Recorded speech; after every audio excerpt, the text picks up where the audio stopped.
Cool. Welcome back to Waste Some Time with Jason Green. I am Jason Green. I was just doing a little light reading. I had a big guest this morning, Michael Sweet from Striper, and he likes to get up early. I don't know, maybe it's a church thing, but wanted me to do the interview at 8 a.m. Pacific Standard Time. And then you know what? He didn't show up. Something came up. I don't know what it was, but something about if he did the interview, he burst into flames. I'm not sure, but anyway, we had to postpone. So I had all day to prepare for my guest today. And as you know, I take this very serious. I studied all day and all night.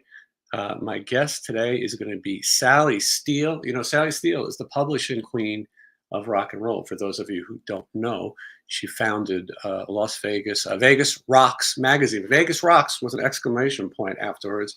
She also put on an award show here in Las Vegas, the Vegas Rocks exclamation point magazine awards, which was a really amazing star-studded event that I was fortunate to work on. And we've got some fun stories about the people that were there.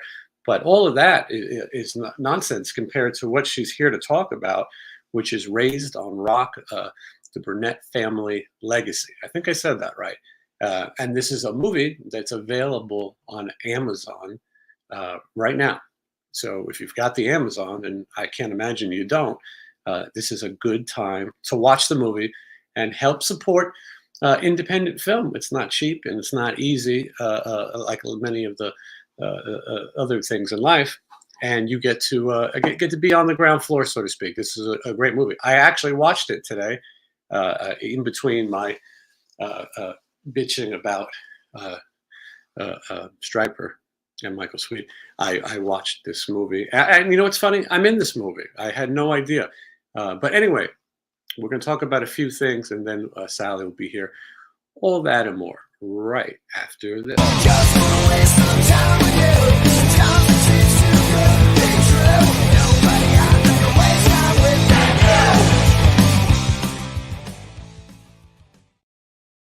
All right, I'm glad that everyone is joining me. Let's take a look at the chat. We've got millions and millions of people pouring in. As you can see, I'm awaiting the big C, Christmas, that is. Michael Sweet apparently was so busy decorating the house, hanging the lights, that he didn't have time to talk. You know, this is a big time of year for them. All right, let's see who's here. Cemetery Gates, nice to see you. I got a different angle on my camera today, so forgive me. You'll have to see a little bit of my forehead. I did not use my Botox that I've been accused of using. Georgia says she is not familiar with this woman, but she will watch for a little while. So you're going to give it the Sally STEELE test. I get it. You'll see if she's incredibly entertaining, funny, and you're going to be so hooked. Speaking of hooked, Rob wants to know if anyone's got their Metallica Pantera tickets. You know, Metallica's running this a show where you can see them 2 nights, and it's a different show each night. And one night you can see Five Finger, what's the name of that band? Five Finger Death Punch. And then the other night you can see Pantera, fake Pantera. I would rather go to the Pantera night myself, but I'm sure the Abbott brothers are turning over as we speak. Anyway, but Kevin makes the point: no Abbott brothers, no Pantera, no Clifford Dave, no Metallica. We're running deep now. Let's see. Everyone's ready to waste some time saying hello to as many people as we can. I'm glad you're all here. Here's a good statement. This is an understatement. Sally is a MILF. I'm sure Sally, she's in the green room right now, and I'm sure she's thrilled to be called a MILF. This is what happens when you do live television. Right before we went on, I was looking at pictures of Sally, like this one here.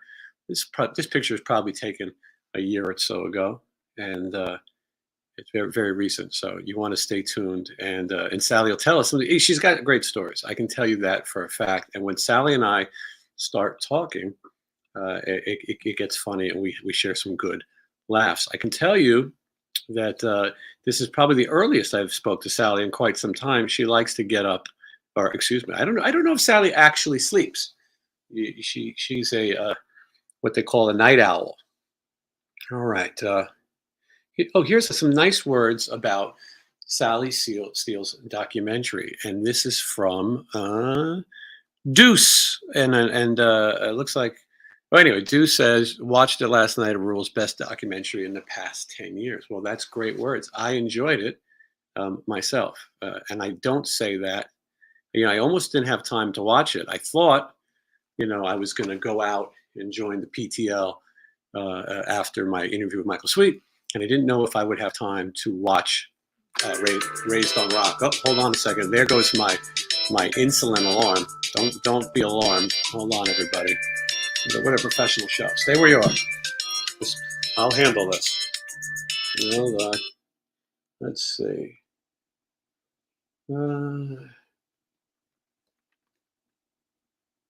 Okay. And let's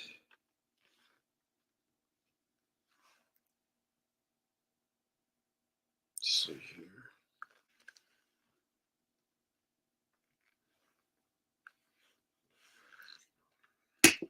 Don't go anywhere, folks.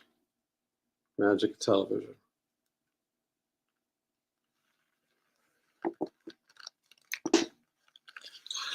All right. Right now, Sally's watching, and she's saying, "How does he have 1 million viewers and I have 500,000 hours of watch time when I run such a shady racket? I'm barely even, I'm busy talking nonsense." Okay, hold on.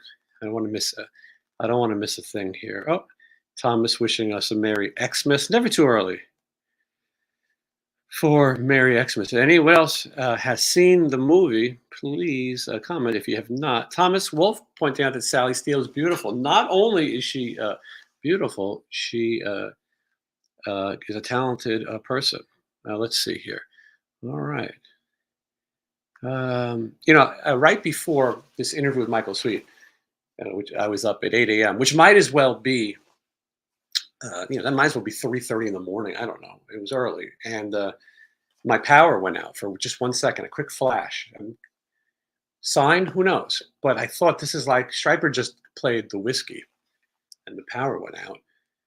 And they played unplugged, and they said they unplugged. They played through little battery operated amps, and they said it was a miracle. I personally think a miracle would have been if the lights went back on. But okay, listen, he works in mysterious ways. So okay, and let's see. Okay, I'm saying hello to everybody, and okay. So anyway, all right. Let's point out that brand new interviews every Friday. This Friday, you would have seen Michael Sweet, but instead you're going to see Mark Ferrari. Mark Ferrari's got an interesting story. I like stories like Mark Ferrari. Mark Ferrari is probably best known for the band Keel, and he also played with this thing called Cold Sweat. And he was in the movie Wayne's World 1 and 2. He's in the band with Tia Carrere. And he's a talented guy, but he made his money and his really his name from a thing called Master Source. I believe that's what it's called. And anyway, he really was involved with licensing music for motion pictures long before anybody else. He was very successful at it, and he's got some great stories. It's this is really an interesting success story. So he will be here Friday. You can join me at 10 a.m. live in the chat, and we can watch.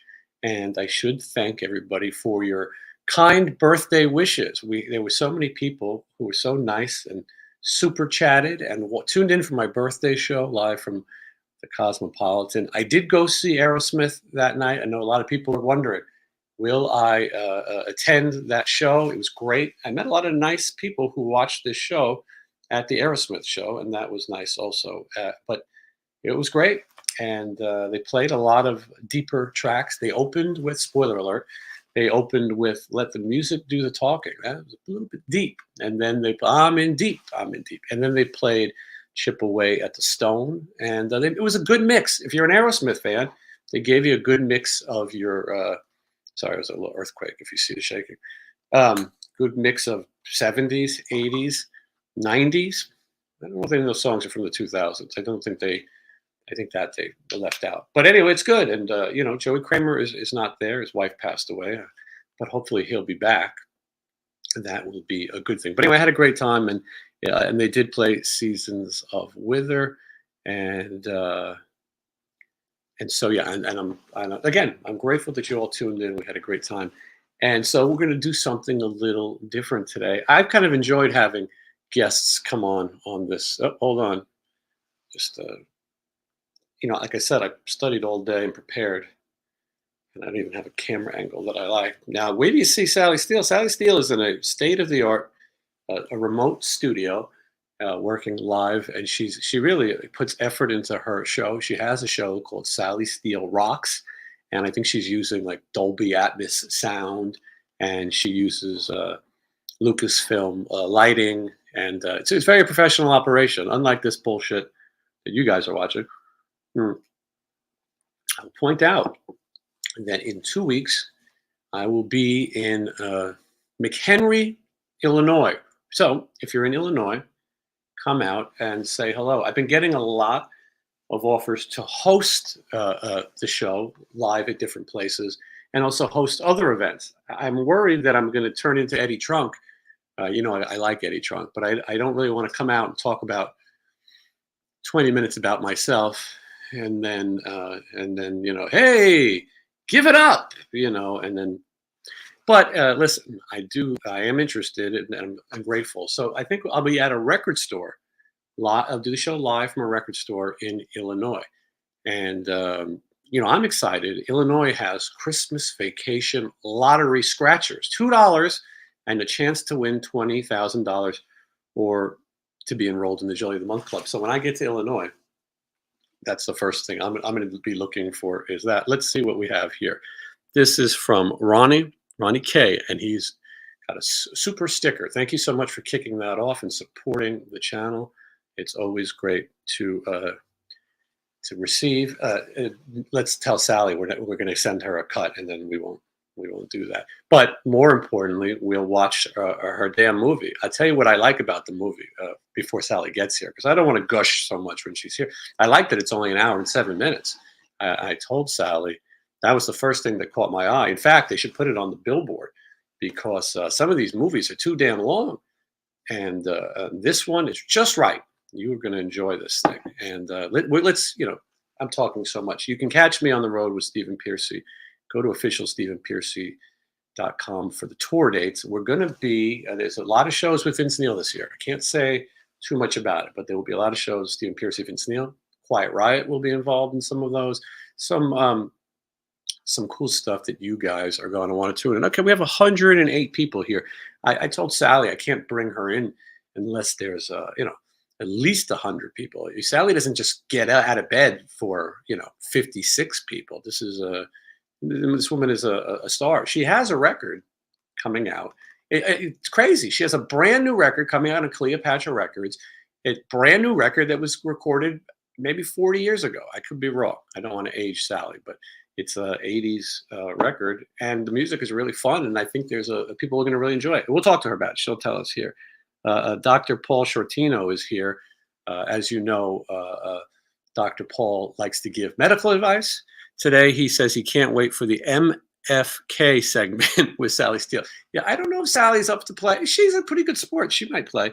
Skylar, thank you. I'm glad you're ready to waste time. Kevin, thank you.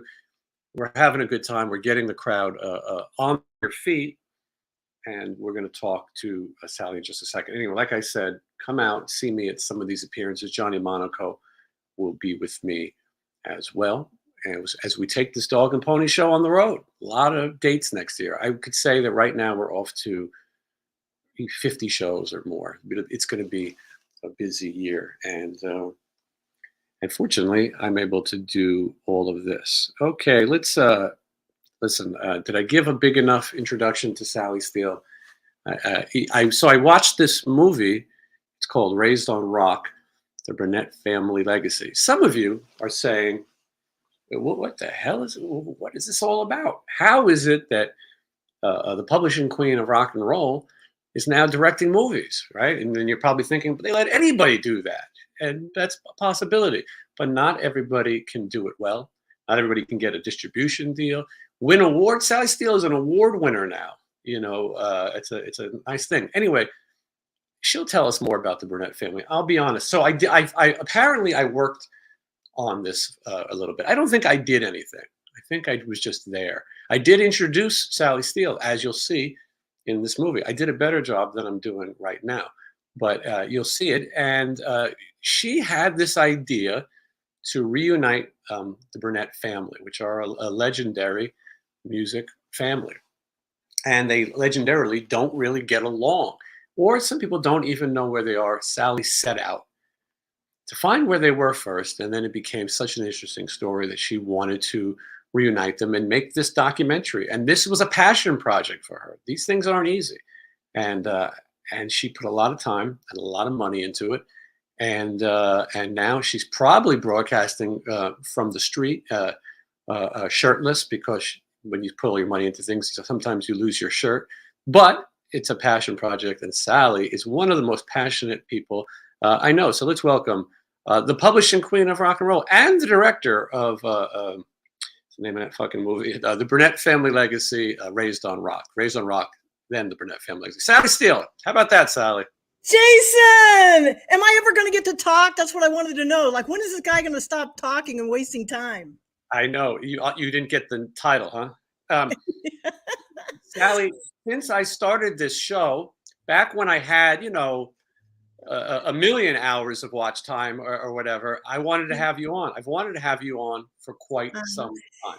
Yeah, right. You took my job, I mean, I was doing Vegas Rocks TV, interviewing the biggest names in the world, like Alice Cooper, Sammy Hagar, you name it, everybody. And then you started your show, and everybody kept saying, Sally, you need a podcast. You need a podcast. I said, well, I got to finish this movie. I mean, literally, it was 6 years in the making, and I couldn't start mine. But hey, I'm going to already say I've got my YouTube show tomorrow night at, Thursday night, every Thursday at 6 p.m. It's youtube.com/Sally Steele. Not hard to find. Okay. Sally, you're an innovator. A lot of people copy your ideas. I want everyone to know that I've started my own magazine now because Sally's left the field open. Here's the first copy. It's called Magazine. And this is available wherever you can find in-print publications, which is not easy to do. Sally is a groundbreaker. I want one of those magazines. I want the first copy. I will put you on my subscribers list. There's going to be a long line of people. But listen, Sally is real. She really is a trendsetter. I like to have fun when Sally's here, but it's true. It's Vegas Rocks magazine. So I moved to Vegas 22 years ago, and you see it behind Sally on the walls there. Those are the surviving copies of Vegas Rocks magazine. It's keeping her home warm because she lost all her money making this movie, and the magazine is insulating her home right now. Thank God. You don't have to wear a stupid jacket in your house like me. Oh wait, she's dressed warm. Anyway, listen. Sally started Vegas Rocks magazine. She had this crazy hunch. Sally, tell me first of all. So talk a little bit about your background. She's got the movie. I told you the name of the movie. What Sally needs you guys to do is she needs you to watch it, and she needs you to leave a review. That's the most important thing. We got to get that out of the way before me and Sally go into tangents here and there. She needs you guys. Everybody needs to go on Amazon right now. Well, after this interview, and just search for Raised on Rock, the Burnette Family Legacy, because I've got until like the end of this week to get 100 reviews, and I've harassed everybody I know. And I don't have that many reviews right now, but if I get enough reviews for this film, then it's going to, apparently Amazon will promote it for free. I don't know. I'm on the Earn As You Learn program. I don't know how this works, I'm just flying blind here. There's 113 people watching live right now. Millions will watch on the replay. If you all just went and watched. They are going to really like it, Jason. I don't mean to interrupt you, but, I did film festivals, and, I didn't know if people would like it. And everybody just kept coming up to me. Thank you for telling us this story. But the thing that they need to know is it starts out as a serious rock documentary. And then, Gary Busey comes on, and it turns into like a reality comedy act, So I don't want to ruin everything, but you'll just have to watch the film. But tomorrow on my show, in case I forget, at 6 p.m. Pacific Standard Time, youtube.com/Sally Steele, I'm going to talk about my 4 crazy days with Gary Busey. You won't believe these stories. I know you experienced some of it. You know, you were there on one of the days, but you know, I had to babysit Gary, and I filmed him at his house one day. So I talk about all the crazy things he did, you know, and the guy's like either a genius or he's completely crazy or a little bit of both. But it was, you know, it was really something. So, all right, well, that's what they call in the business a tease. So we're gonna get that. We're gonna get to the movie because there's a lot, and this movie is 2 movies in one. What she sets out to do was a documentary about the family legacy, but as the other characters start, she attempts to reunite them for a concert. Spoiler alert: there's a concert, and that goes a whole nother direction. And it's really fun to see 2 movies in one, combination of a documentary, combination of drama, and combination of fun reality television. And it's a good balance, and it's really fun to watch. We're going to talk about the movie. We're definitely going to talk more about it and explain who these people are. But first, some people, Sally, I know you find this hard to believe, but some people are saying, "Who the hell is Sally Steele?" The nerve of them people.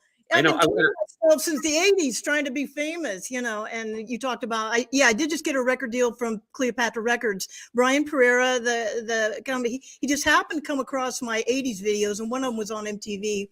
And he's like, you know, because I'd met him by chance out at the Rainbow. And he's like, oh my God, you know, Sally, is this your music? I said, yeah. He goes, he says it was like a lost treasure, and he signed me to Cleopatra Records. Now it's out, Alone in Love, and it's out on, you know, there's 6 songs on it. It's on the music platforms, but he's actually going to be doing a hard copy release soon. So that I'm excited about that. So how long did it take me to get a record deal? Like 30 years? Yeah, well, and you're an example of persistence, Sally. This is the band here, right? Did any of these guys go on to do anything, or have they all just hung themselves? Well, let's see. I would have liked to have hung the guy that's, you know, to my the guy over this way. The guy who's got your arms. No, there's 2 guys in here. I don't even remember who the one guy was on the very end, but the one next to my head, he's cool. That's Kyle. The one on the other side, I would like to hang him because after we played FM Station, his amp went out in the middle of the show. I actually got carried out in a straitjacket at FM Station, and it's I'm sorry to hear that. Was it? I hope it wasn't medical. Yeah, it was. It always is with me. No, Yeah. but on my YouTube page, youtube.com/Sally Steele, I actually have the footage of that, and I put that up, and not a lot of people watch it. It's like it's a historic moment in rock and roll. I'm getting carried out in a straitjacket at FM Station, and you know, it's so funny. They're pulling on me, and I'm kicking and yelling. I mean, it was funny, but it was a nightmare night because the guy's amp just went out in the middle. We had to all sit down in the middle of the show. Okay. What about the 2 folks in the middle? What are they doing? Well, one is Keith, Dallas Keith, the guy in the middle of the other 2. I still keep in touch with him, but I'm still mad because when I got the new guitarist and the drummer in the band, they mutineered and kicked me out of my own band, and he went with them. But I forgave him, you know. It was 1990. 1 or 90, and then you know, Nirvana came in. There wasn't much to do anyway. So, but no, Keith was a good guy. He stuck with me with how many band formations? You know, I can't. It's just too many. Sally, where are you from originally? Indiana, Indianapolis. At what age did you decide I'm going to Hollywood and I'm going to make it? Well, it depends who you ask if I made it. I mean, I was in so many rock videos in the 80s. I was in the Eric Carmen. Me and Eric Carmen had a kind of a thing. Hungry Eyes video. I'm sitting at the table, and I hiked my skirt up when he came by, you know, and we sat and talked.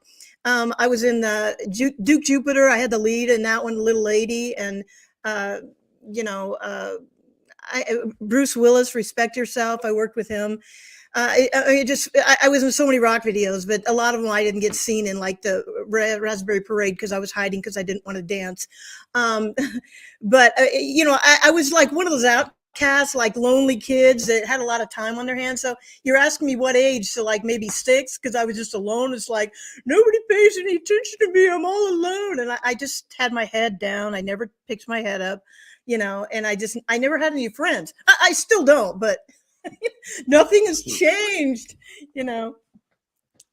Yeah. Sally has such a good microphone and such a professional broadcaster's voice. I feel like I could just roll my window down and I can hear Sally, from her home. She lives a few miles away. She lives in the upper class part of town, not near me. But I could probably hear, she's got all that Cleopatra look now. But Sally is, she has a broadcasting voice. Anyway, so Sally, Now, that's the dream. boys and girls, we're gonna get you here to the next Sally Steele segment. All of a sudden, the audio is not as good. You notice that?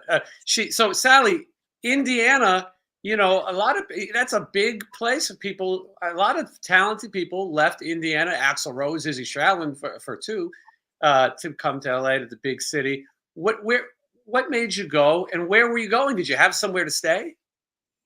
No, not really. I mean, I went to Japan first of all with the band that I was singing with, and then I got tired of that. Like oh my gosh, someone says, I wanted to be part of them, but then I realized, man, screw this, I'm going to Hollywood. So that was like 1980. And then I went to that. I had an aunt that I stayed with for a couple days, and I ran up her phone bill, and she kicked me out. So I just slept in my car most of the time, not knowing like, what am I doing? Where am I at? It was like one of those kind of things. But it was a magical time in Hollywood, the 80s. I mean, you were on the East Coast, right? So you were in Hollywood. Yeah, I mean, I was standing in front of the whiskey one night, and Jack Nicholson walks up beside me. I'm like, oh, hi, Jack. I was too jaded back then to get any pictures or anything. But, the Back 80s. then, Sally, if you wanted to take a picture, you had to have a magic cube, and then you had to put a thing over your head and pull the, it wasn't like now where we have phones that we could just snap a picture at any time. Although you were ahead of your time taking pictures. Yeah, when I was 14, like I say, I was an outcast in Indianapolis, and I would just show up to the Indianapolis Convention Center early, and I would just take pictures of all these bands that were just getting started, like Kiss and Aerosmith, and I have a picture. There's a famous picture, I guess it is, when I was doing my Vegas Rocks Magazine Awards in 2014. I was a sound check, and John Five came up to me. He goes, "Hey, Sally, you want to see something really cool?" And I go, "Well, I'm really busy, but what is it, John?" And he shows me, he goes, "Look, it's a picture of you and Gene Simmons, from 1974. And it's on all the Kiss Mania sites." And, everybody's like going on, "Yeah, that was Gene's girl for the night." But no, the roadie grabbed the camera, and Gene was trying to put his hand down my shirt. And I'm like, no, my mother's going to see this, And it's on my Facebook page, I think, so if you want to check that out. But yeah, all these people didn't. I've got so many stories that I'm going to tell on my show coming up about those days. The Black Sabbath story. I've got all these amazing pictures of these people, that I took, and I had one of those little flash cube cameras. Kiss would come running out, and I'd be sitting there with my little cube camera, hoping it would catch something.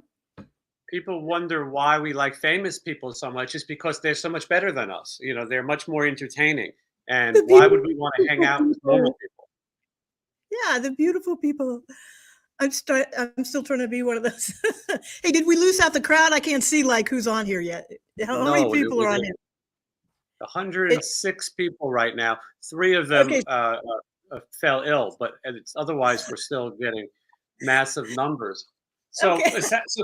so Sally, you were ahead of your time, and part of that culture of people trying to break into the industry, but at an amazing time.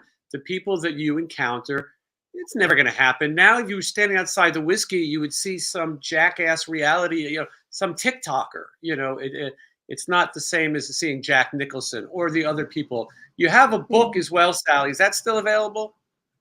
Yeah, Rock and Roll None, True Tales of Hollywood, almost, but I just printed only a certain amount of copies, so I don't really push it because I think I've only got like 20 more copies left, and I just I don't want to buy any more. Stop me. Stop me if you've heard this idea, Sally. It's a business Yeah. idea. Maybe people stop by your house and you read to them the book. That way, you don't have to actually send a copy to somebody. You save money, and then you got a reading chair right there, and you got good lighting, and then they pay by chapter. Maybe it's a Patreon. Maybe you should do, because you need a Patreon. You have everything else, Sally, but you have a Patreon. But I don't think you're reaching your full potential. Reading night with Sally Steele rocks! ! And you can tell stories, and you can go live. This is just we're just riffing. And now, boys and girls, I'm going to tell you about in 1981 when I was standing at the Brown Derby and Cary Grant came out. What did I do? That's the name, Sally. People name drop and they say, oh, I saw Justin Bieber.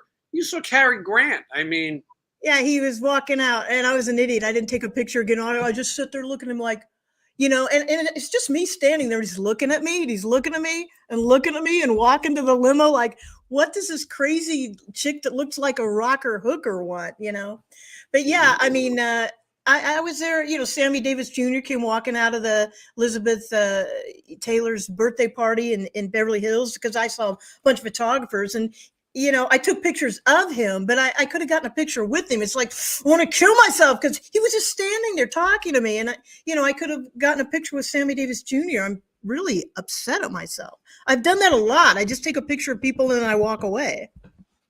Well, and we're losing these legends, Sally. In the next 5 years, all of the great bands will be gone. There'll be no more Pink Floyd, no more Beatles, no more, the living members. Yeah. I mean, maybe hopefully they'll be alive, but they won't be performing. We lost Christine McVie today. I know. I see that. And Billy Burnette, who was in your documentary, he was a member of Fleetwood Mac for 8 years, and we'll talk more about him and that movie. But it's sad, these people that you've encountered in your life, they're not around anymore, and we're losing more and more. And that goes for people who are at your award show and people that you've honored. Sally, you really set your goal on helping other people and promoting other people's work. That's what I remember about your Vegas Rocks magazine. So, Sally, you're in Hollywood and you're trying to make it as an actress, a photographer, whatever it takes to be in the industry. And as you said, you appeared in a lot of music videos, movies, whatever it takes. What happens next? Well, Nirvana came along and it was just like it was over. The strip changed. All the rich people kicked the hookers out and they wouldn't let you pass out flyers on the strip anymore. So, it was kind of dead. So I wanted to do kind of like a rock country thing. So I made the biggest mistake of my life and I went to Nashville and suffered for 6 years. I mean, that was like, it's like I was in solitary confinement. People would just look at me in Nashville and say, why don't you just get on back to where you come from? When I first got there, they said that. I should have listened, but I was stuck there. I just had a baby and I got a baby. I'm in a hillbilly place, but I'll talk more about that. In a way it was good because then I would be working in a factory and they would, and I'd see like people I knew on Entertainment Tonight. And I go, yeah, I know them. No, you don't. I go, yeah, I do. I was just in the limo with them and they wouldn't believe me. But I was really jaded when I left Hollywood. I didn't care about seeing stars or, it wasn't a big deal after a while. But because of Nashville, I got so displaced that I became a fan of everybody. In fact, I went through another Motley Crue. I'm not going to tell the story, but Nikki changed my life. And I got a black eye. I went up to a Motley Crue concert. Nikki changed my life. And I'm going, it was like an epiphany. Like I'm going back to the West Coast to be near Motley Crue. And I ended up in Vegas because I knew somebody here. I didn't really want to go back to LA because I'm afraid of earthquakes. So, and I'd spend That's because they didn't have GPS yet. You were trying to get to California and you took a wrong turn and you ended up in Vegas. So obviously the rest is history. We forgot to mention that, yes, you were a limo driver and you got to drive some amazing people. Those stories are great too. You used to share them in Vegas Rocks magazine. I like Rick Springfield is one of my favorites. What? Rick Springfield. You were driving Rick Springfield. Oh, yeah. Yeah, I drove him every Tuesday. I'd sit there and hold the sign that said Gomer, which is the name of his dog. Yeah, that was funny. The Ed McMahon story is just hilarious. And then, and then one day I was in the office and I saw Alice Cooper on the screen at 5 o'clock. Well, my shift was over at 3, and I peered over my boss's shoulder. I gotta go drive Alice Cooper. You gotta let me. Oh, please, please, please. And he's like, Sally, you don't even have a car at 5 o'clock. I go, well, just ask somebody. And somebody came in on the shift, and I waited, and they threw me the keys. And it was just like a scene from Odyssey 2001, in slow motion, the bone is coming over. And I get the car keys, and I drive up there and drive Alice Cooper's. And I spent like 100 miles an hour picking him up at the golf course and with my head in the back seat going 100 miles an hour, like asking questions. Where were you when you wrote Generation Landslide? What is this? And he told me amazing stories. And I thought, I'd like to do something with these interviews, because I'm going to start interviewing people in my limo now. And it was really funny because about a year later or something, I got Alice on the phone for an interview with my magazine when it was out. And I said, oh, hi, Alice. It was this audio interview. You probably won't remember me, but, I drove you in Las Vegas. And he's like, the blonde. He remembered right away. In fact, you're hard to forget. The last time I saw Alice, it was funny. He's like, I said to his wife, Cheryl, I go, oh, hi, Cheryl. And he's like, she's hi. And I go, hey, Alice, Sally Steele. He goes, so Sally, you still driving? I go, how do you remember this stuff? And he's like, oh, I always remember the important things. Alice is the coolest. Got the greatest stories, Alice Cooper. Nobody's better with stories than Alice Cooper, by the way. Yeah, Alice Cooper has had quite some career. He's known for being good to people. And I worked with him on a charity event. And yeah, it's very hard to find anything bad to say about Alice Cooper. So anyway, you were encountered all these people. Sally, you were always so close. You were always knocking on the door to bigger and brighter things. But the brightest as it got at that point is Las Vegas, Nevada. You come to Vegas. What year was that? What year did you get to Vegas? I got here in 1999, and I drove limos. And then in 2004, I went to my boss. It's like, I got this newspaper I'm working on. I think I'm going to be giving notice in about 2 weeks. And he's like, you want to quit today? How about resigning today, Sally? They didn't want another accident. No. One time I went up to my boss. I like, Carrie, can you come out and look at the car?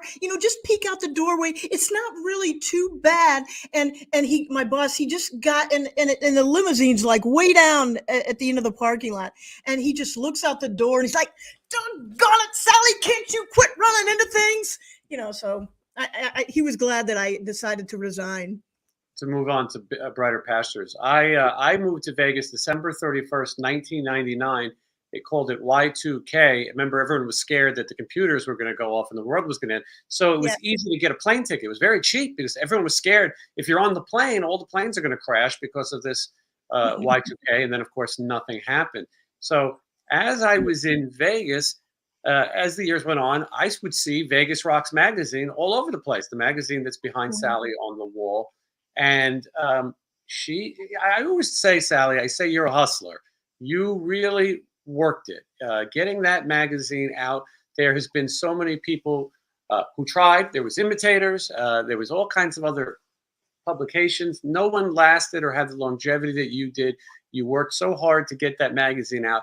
And for most of the time, you were a one-woman operation. Well, that's because people were idiots. I couldn't get anybody to do anything.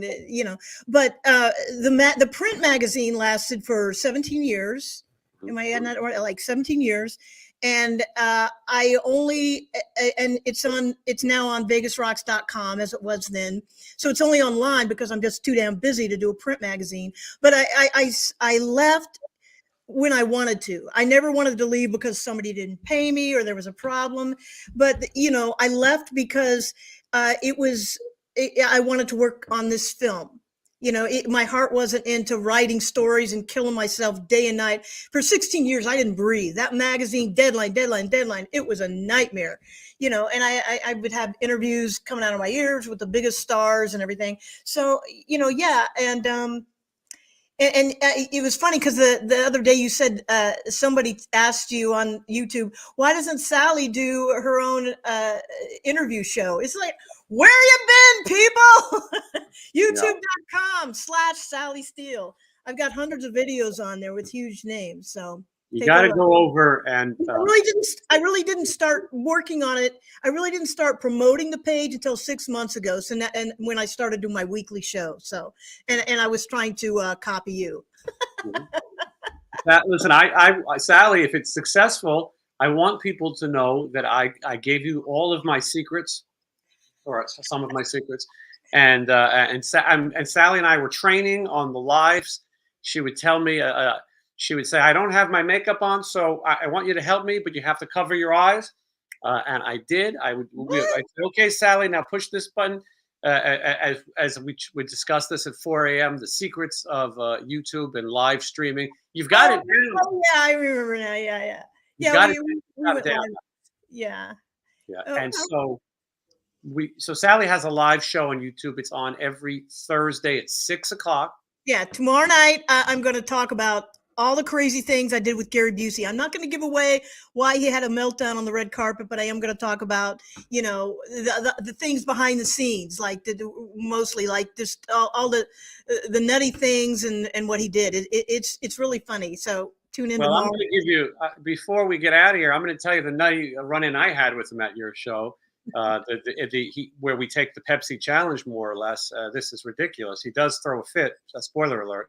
But I'll tell that story a little bit as just a setup to you hearing more on Sally's show and hearing these Gary Busey stories. There's no one quite more interesting than this Gary Busey, who you may never hear from again. Who knows?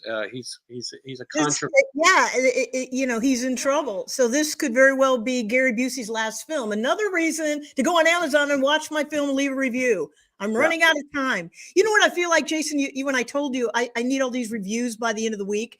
I feel like in the Weird Al VHS, is it VHS movie? UHF. Yeah, UHF. I told that to Weird Al. I'll tell the story in a minute. But I almost felt like, that it was, thank you, Cabana Boy. I don't need my feathers right now. No, but I in the Weird Al UHF, there's a scene where he's going, okay, now, folks, it's the last minute. Well, I'm going to send out an SOS. So that's what I'm doing, folks. I'm sending an SOS. And wait, save my movie. SMM, save my movie. I need reviews. I'm begging. Can I just tell my couple Weird Al stories real quick? Yeah, of course. Weird Al's hot right now. Daniel Radcliffe, he's Harry Potter. He's starring Weird Al right now. Yeah. And so he's hot. So let's hear some stories. Well, no, I just real quick. Well, I always wanted to marry Weird Al Yankovic. I met him in 1980, but I was like, he was so nice to me. But I was only looking at Rick Derringer, who was playing guitar for him that day. But, well, just one quick story. I was at one of his shows and, he comes out in the audience and he puts a scarf over somebody. He comes right for me and looks at me. And then he goes behind me and gives a scarf to somebody else. I was crying, man. So I think it was 2011, I was at the Tech Awards and he was up at a table with all the beautiful people up in the front. And I said, well, if I can just show him my magazine and I want to invite him to my award show. So I went up and I literally was crawling on my hands and knees under the tables, under people's feet. And I got up to Weird Al and he's just, can I help you? I go, hey, come out, look at this magazine. Look at all these people. Like Vince Neil came last year. I really need you to come to my Vegas Rocks Magazine Music Awards. We were on Access TV. Got this big thing coming up, and he was just so nice. It's like this whack job is at his feet. Trying to sell him on coming to her show. It was hilarious. Sally, do you think that maybe the reason Gary Busey is in so much trouble is he was looking at the IMDb and he sees, the Buddy Holly story and he realizes that he's an Academy Award winner. And then he gets down to the bottom and then he says, he sees the last movie he was in was directed by Sally Steele. And maybe he got his agent on the phone and maybe that's when he went off just into a tirade at this is, and probably he's okay. He's probably standing up on the sink with the noose right now, just getting ready to say goodbye to this cruel world, which is why you need to watch Sally's movie because Yeah. This And, could and tune in tomorrow because I'm telling all my Gary Busey stories, but I'm not telling what he does in the movie. Sally, So most people have very positive things to say about you, and which is it good. depends who you ask. We're up to 122 people. People are enjoying this, and in just a little bit, we'll take some of your questions for Sally if you have them.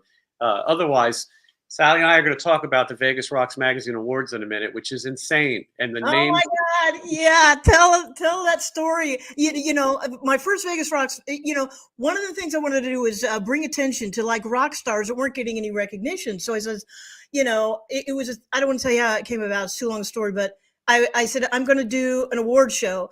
And, they told me at the Hilton, just do a local. I go, no. So I asked Dee Snider and Lita Ford and Lemmy Kilmister and Flavor Flav, and they all came. And it was just like, it was so much fun. But, I'd never done it before. And it was the night before the show. And my director didn't show up for the meeting. And you came with Brent, I guess, from the Sinners. I'll jump in there. Well, first of all, before we get into my involvement, so Sally has a successful magazine. The reason why Sally has these ideas is, Sally, because you're nuts. You always have you're always one step ahead. You're not scared to try things, and you decided to have an award show at the Hilton Hotel, which was once the international home of Elvis. This is the legendary spot. You were going to hold your award show in the Elvis room, the most important rock and roll room probably in Las Vegas. And it sounded crazy. And a lot of people told you you're nuts and no one will show up. I was one of those people. I said, there's no way. One of those people who was nuts. Yeah, well, that too. But I said, there's no way Sally STEELE is going to have an award show with these famous people. And yet somehow she did. So I created a band here in Las Vegas in 2007 called the Sin City Sinners, and Brent Muscat and I were the beginning of that. And I managed the business of it and did everything and I still control that Sin City Sinners thing. And so actually they're doing a puppet show out on my balcony right now. There's a marquee, you can't miss it. Like they got to pay the bills, and I get my cut no matter what the venue. So I come over to Sally's house. It was one of the lesser important sinners. It was not Todd Kearns or Brent Muscat. It was one of the dopey ones that didn't matter. But the idea was that the Sin City Sinners would be the house band. House band. So I said, okay, well, we're going to come over, listen to some of the ideas. And yeah, the band's going to play people on and the band's going to play people off. And I was going to write down the music cues that we would play. So if Flavor Flav comes on, we would play, I think it was 911 as a joke, or Bring the Noise, play it on, play them off. Dee Snider comes on, Twisted Sister, play them on, play them off. Sally STEELE comes out, play her on, play her off. So I was there. We're sitting down. We're at the meeting. The meeting was at Sally's palatial estate. We were all sitting at the pool. Can't remember if there was water in the pool, but we were there. And there was iced tea. There was complimentary iced tea, not the wrapper. And so they're pitching these ideas, and the people there. And no offense, I met a lot of nice people, but the people who will come to work for free for Sally STEELE, you got to be a little nuts, also. It's. You're going to sell your soul to Sally STEELE. And I've never had a problem with you. I thought about it when watching your movie today. You and I have always had some respect for each other, and I've worked with you on all of those award shows and then onto the movie. But there are other people who would drive you crazy, and I can understand why. And there's some that maybe you drove crazy. But this was an odd bunch. It was like The Town in those movies with Clint Eastwood, where he shows up and the villagers are a little confused because they're scared that El Jefe is coming and they don't know what to do. So Sally keeps looking at her phone, complaining that the director is late, but don't worry, the director is going to be here. And the way she's talking about it, I picture a guy with a beret and a megaphone showing up, and of course the guy doesn't show up. Well, Sin City Sinners had a gig. We had to get out of there. We didn't have time for any more of Sally STEELE and the locals. And so Sally, I got to jump in. So then I said, okay. So it was Riley Gibbs sitting there and you. And I said, okay, well, I need somebody to be the director tomorrow. Okay, raise your hand if you want Raleigh to be the director. Raise your hand if you want Jason to be the director. And I think there were only 3 people there, so they all voted for you. I can't remember. But it was like the villagers in one of these movies. Well, somebody's got to help us, like we need a sheriff, and and I'm around like the rest of these people, like who's the idiot who's going to agree to this? And because it was really committed, anyone could have won this elaborate and esteemed job. And it's like, who's gonna save us? And so it's like, if you want to be the sheriff, step forward. And I look around, everyone step back, and the next thing you know, I'm set to direct the Vegas Rocks Awards in the Elvis room. And Sally tells me, well, you've directed before. And I said, porno movies, because I am an AVN award winner. And I said, what do I know? And I'm not going to lie to you, Sally. I Googled how to direct an award show, and nothing came up. I don't know what you're supposed to do. Typical Vegas Rocks, yeah. But I knew some of these performers. Since these Sinners had brought in musicians every week, so I did know some of the performers. And I knew how to work with people. And I like to think in my time, I relate to Sally's stories of hustling and trying different things. I try to be an actor. I try to be a musician. And so I got it. And so, okay, I'm going to do this, I guess. And then I left like, what did I get myself into? I'm going to get killed. That the villagers are going to riot if I can't. No, you know what? That isn't true. Because I remember after you left, you called me and you said, hey, Sally, what if this other guy decides he's going to do it? Am I still going to do it? I go, yeah, you're it, Jason. I said you were it. You were worried I was going to cut you. Yeah, that's a good point, because I probably felt like I did all this Googling, and now this nut is going to cut me out of this prestigious job. Yeah, that's a good point. So we begin this award show. So you have a director who's never directed an award show. You have a producer, creator, everything else who's never done this. And yeah. I really did think you were nuts. But Sally, you have a way of convincing people. And I'm hoping you convince a few people to go watch your movie today, subscribe, and then leave a review on her movie too. That's what she really needs. She's not here just to reminisce with me about the good old days when we were so much happier. She review my movie.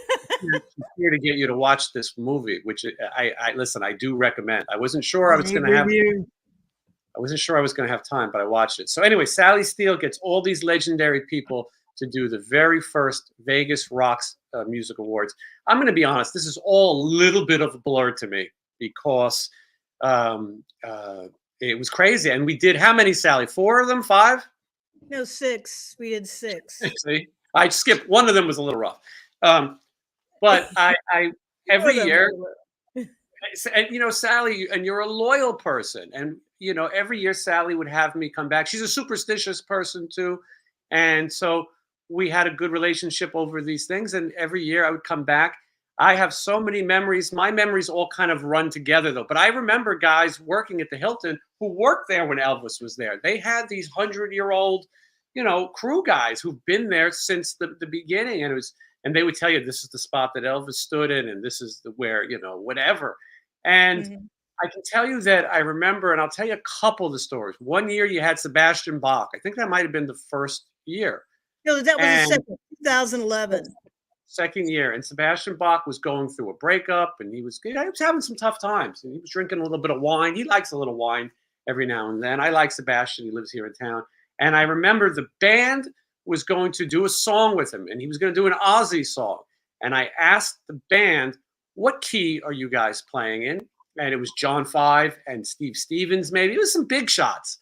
And they said E flat, which is a half step down. And I said, okay. So I go and I tell Sebastian, listen, they're going to play in E flat. And he took his in-ears out, he looked at me, and he was livid. He went, dude, I don't fucking play in a flattened key. I don't know what that is, dude. I sing it like a record. Wait a minute. You got to back up, Jason. Your memory is foggy. It's very foggy. called dementia. Sebastian Bach didn't play with you guys until way later. And there was a moment between you and I. In 2011, I was doing my award show, and you wanted to get Sebastian to sing for the Sinners, and I wanted Sebastian to do the award show. And you told me, Sebastian's not going to come out there for do an award show for free. He's going to come with us where it's a paying gig. Well, he didn't do your gig. He did mine for free. Yeah, he's still mad, by the way. If he sees this, he's going to be angry with you. Thanks for reminding him. Dude, why did I ever do that crazy show? No, but I'm not talking about him playing with us, Sally. I'm talking about him playing at your award show. That story, that band of all-stars was your show. You see, now you're forgetting too. I wasn't there when you guys were talking about keys. Sally was never there. Sally was never there because Sally had to host this thing and do everything. Sally had to do the catering, and she had to watch out from the production assistant. Catering. I didn't do the catering. No. Yeah, I didn't do the catering. You would pick these musicians. I did do the catering. I had to. There were certain things I had to sneak in, like after the 2012. I'm ready for a straitjacket after these shows, and that was on the year on Access TV. And one night, in the middle of the night, I leaped out of bed. Now this is like a month after the award show, and I leaped out of bed, and I'm like, David Coverdale needs champagne in his dressing room, and my boyfriend is like, what the hell is going on over there? I go, oh, my mind is still embedded in this award show and the stress. So it's not something like, hey, it's over and it's all good. It's like I had a big party for everybody for 6 years, and it was like, I was ready for the straitjacket, the real straitjacket to get taken away. It was intense. Sally would have these ideas that weren't always. Sometimes people write screenplays or music videos and they're crazy and they don't think about the budget. Well, Sally would say, I want this jam, and then I want this jam, and then I want these musicians to play with these musicians, and then I want this one, and then, hey, I'm dating this crazy guy, so I need to bring him out to play with these legendary people, even though no one knows who the hell he is. But anyway, and then Sally would go, now I have to go to hair and makeup, and I'll be back. And then you wouldn't see Sally. And so I would have to deal with Sebastian Bach and Steve Stevens and Sean Five. Okay, yeah. Figure out keys. This was your show. And then they would say, do you think Sebastian Bach will actually notice that we're in a different key? And then it was like, well, we don't want to find out. And this is the stuff that would happen when Sally wasn't there. So you would need a back line for each one of these bands. And Sally had some legendary performers, but they play in different keys. Some guys don't get along with other guys. One year, somebody was married to somebody, and one of the invited guests was married to that woman in the past, and they weren't supposed to. Jizzy Pearl wasn't supposed to sit next to her. Oh, oops. So there was a lot of that was going on, and it was a lot to manage. And a lot of the people who were working, God bless all of them. I can't imagine how happy they are now, but those people, they didn't really know either. Working with bands and these famous people is overwhelming, and knowing what they want. And Sally, I give you all the credit. She's renting backline. Who knows? People are bringing, we got 40 cabinets, but this one goes here, and this drum set has to go there. And some of these people can be difficult. So I'm talking about the award show in kind of a composite of all the shows in one, because we got to talk about the movie. There's 111 people here waiting to hear about if the Burnette brothers got back together. Not us talking about the days when we had it so much better before we were sitting here thinking about blowing our brains out collectively. But so these award shows, though, Sally would have these amazing ideas. And as it went on, she could really persuade these people in, because she had one. Once you had one under your belt, Sally, I think at least getting the names, because the names got huge, Sammy Hagar. I had Nicolas Cage there and everything. It was really funny because, I was running it from my other house, and my boyfriend came in, and I was on the computer, and, I'd met Sammy Hagar, and he'd given me his card at an opening. And I called the number, and it wasn't really good, but I got a hold of somebody because I wanted to invite him to my show. And I remember I'd gotten a call from Sammy Hagar's manager, and we're just sitting there looking at the answering machine like, what the hell does he want? He's not coming to my show. And my boyfriend looked around and goes, You know, Sally, you got trash all over the floor, and there's places that look like a cyclone hit it. But hey, you're doing pretty good. Sammy Hagar is coming to your award show. I mean, it was, and oh, that was that's another. I got to come back. We're going to talk about the 2012 live on Access TV that you helped me with. What a nightmare, man! That was the crazy. That was the crazy one.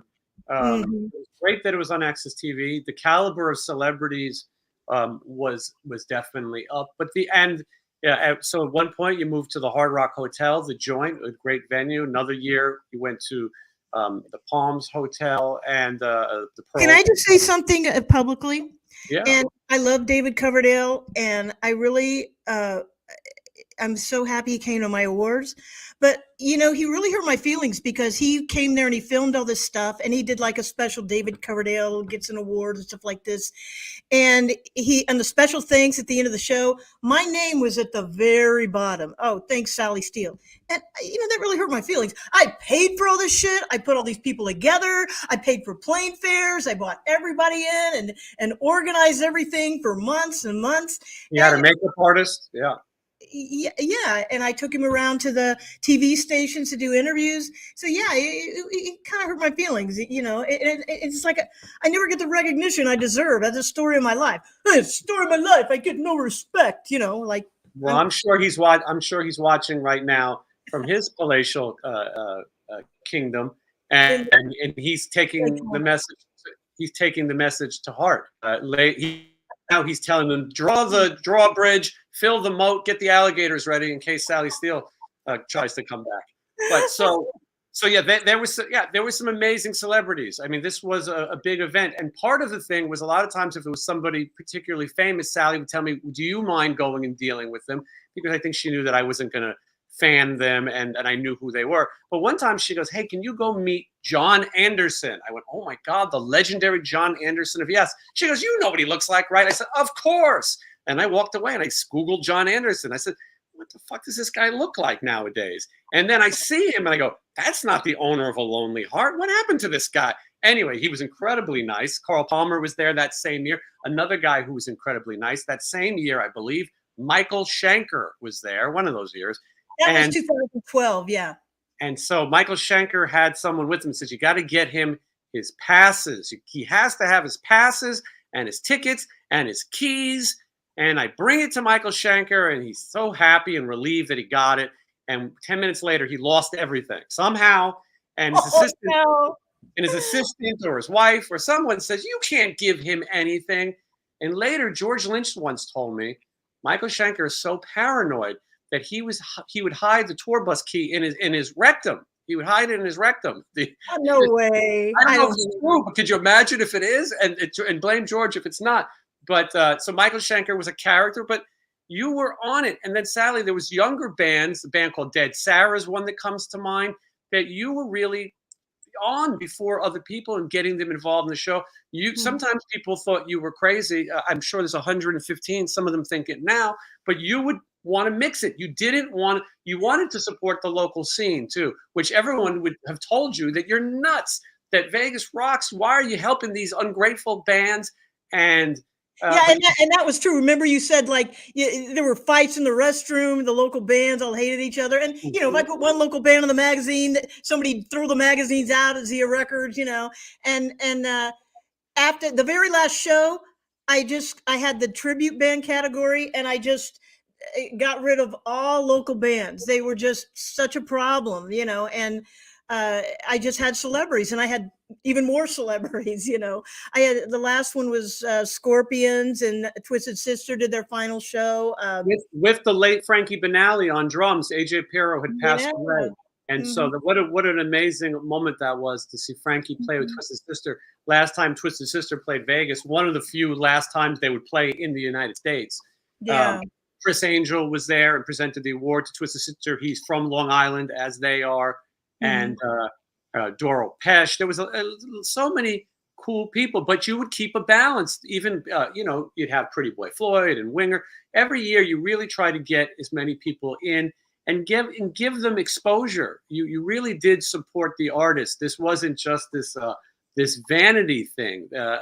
You know, obviously you're trying to build your brand as well.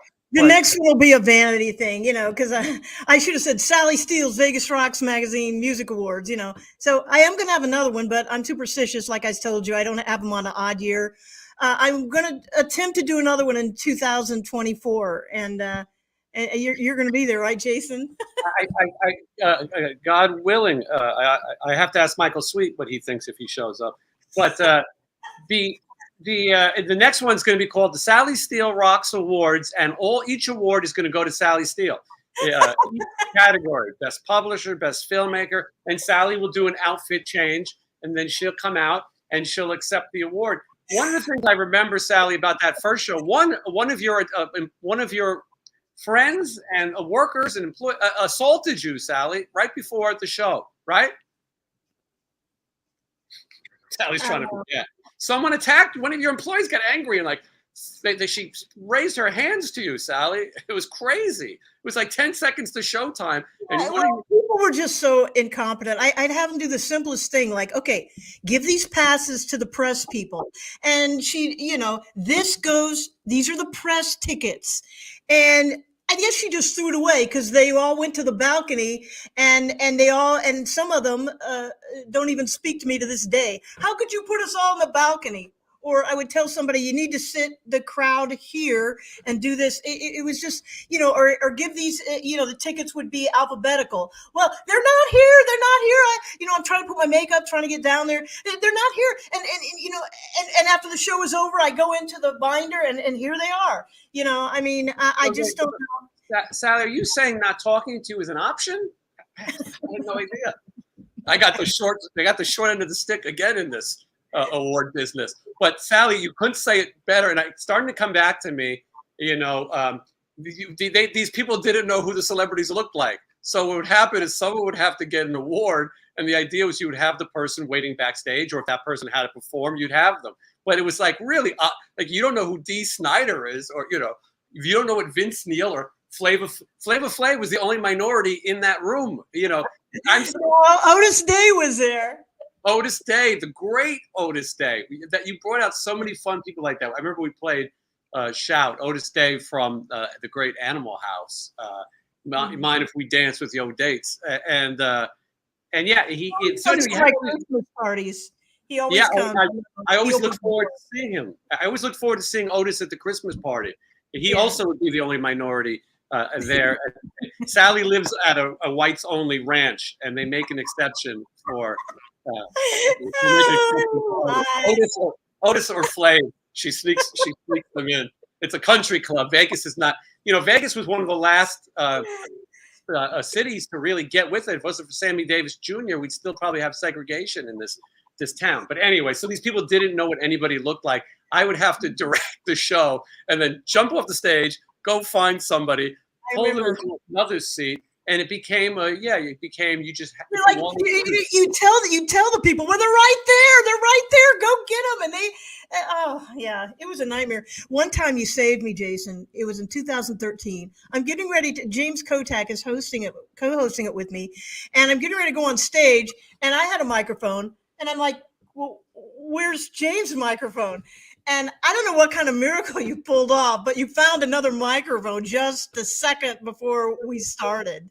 I don't know where you found that microphone at the joint. Probably was probably the band microphone or something, but that was one of the things. There was a lot of last-second emergencies, and to somebody in the audience, it probably looked a lot more seamless than it actually was, and that's with anything. But there was not, listen, thankful for the people who were trying to help. But most people were inexperienced. Most people were fans and were excited just to see someone. And when the show started, they just wanted to watch it. And, the script would change. People would back out. People wouldn't be able to make it.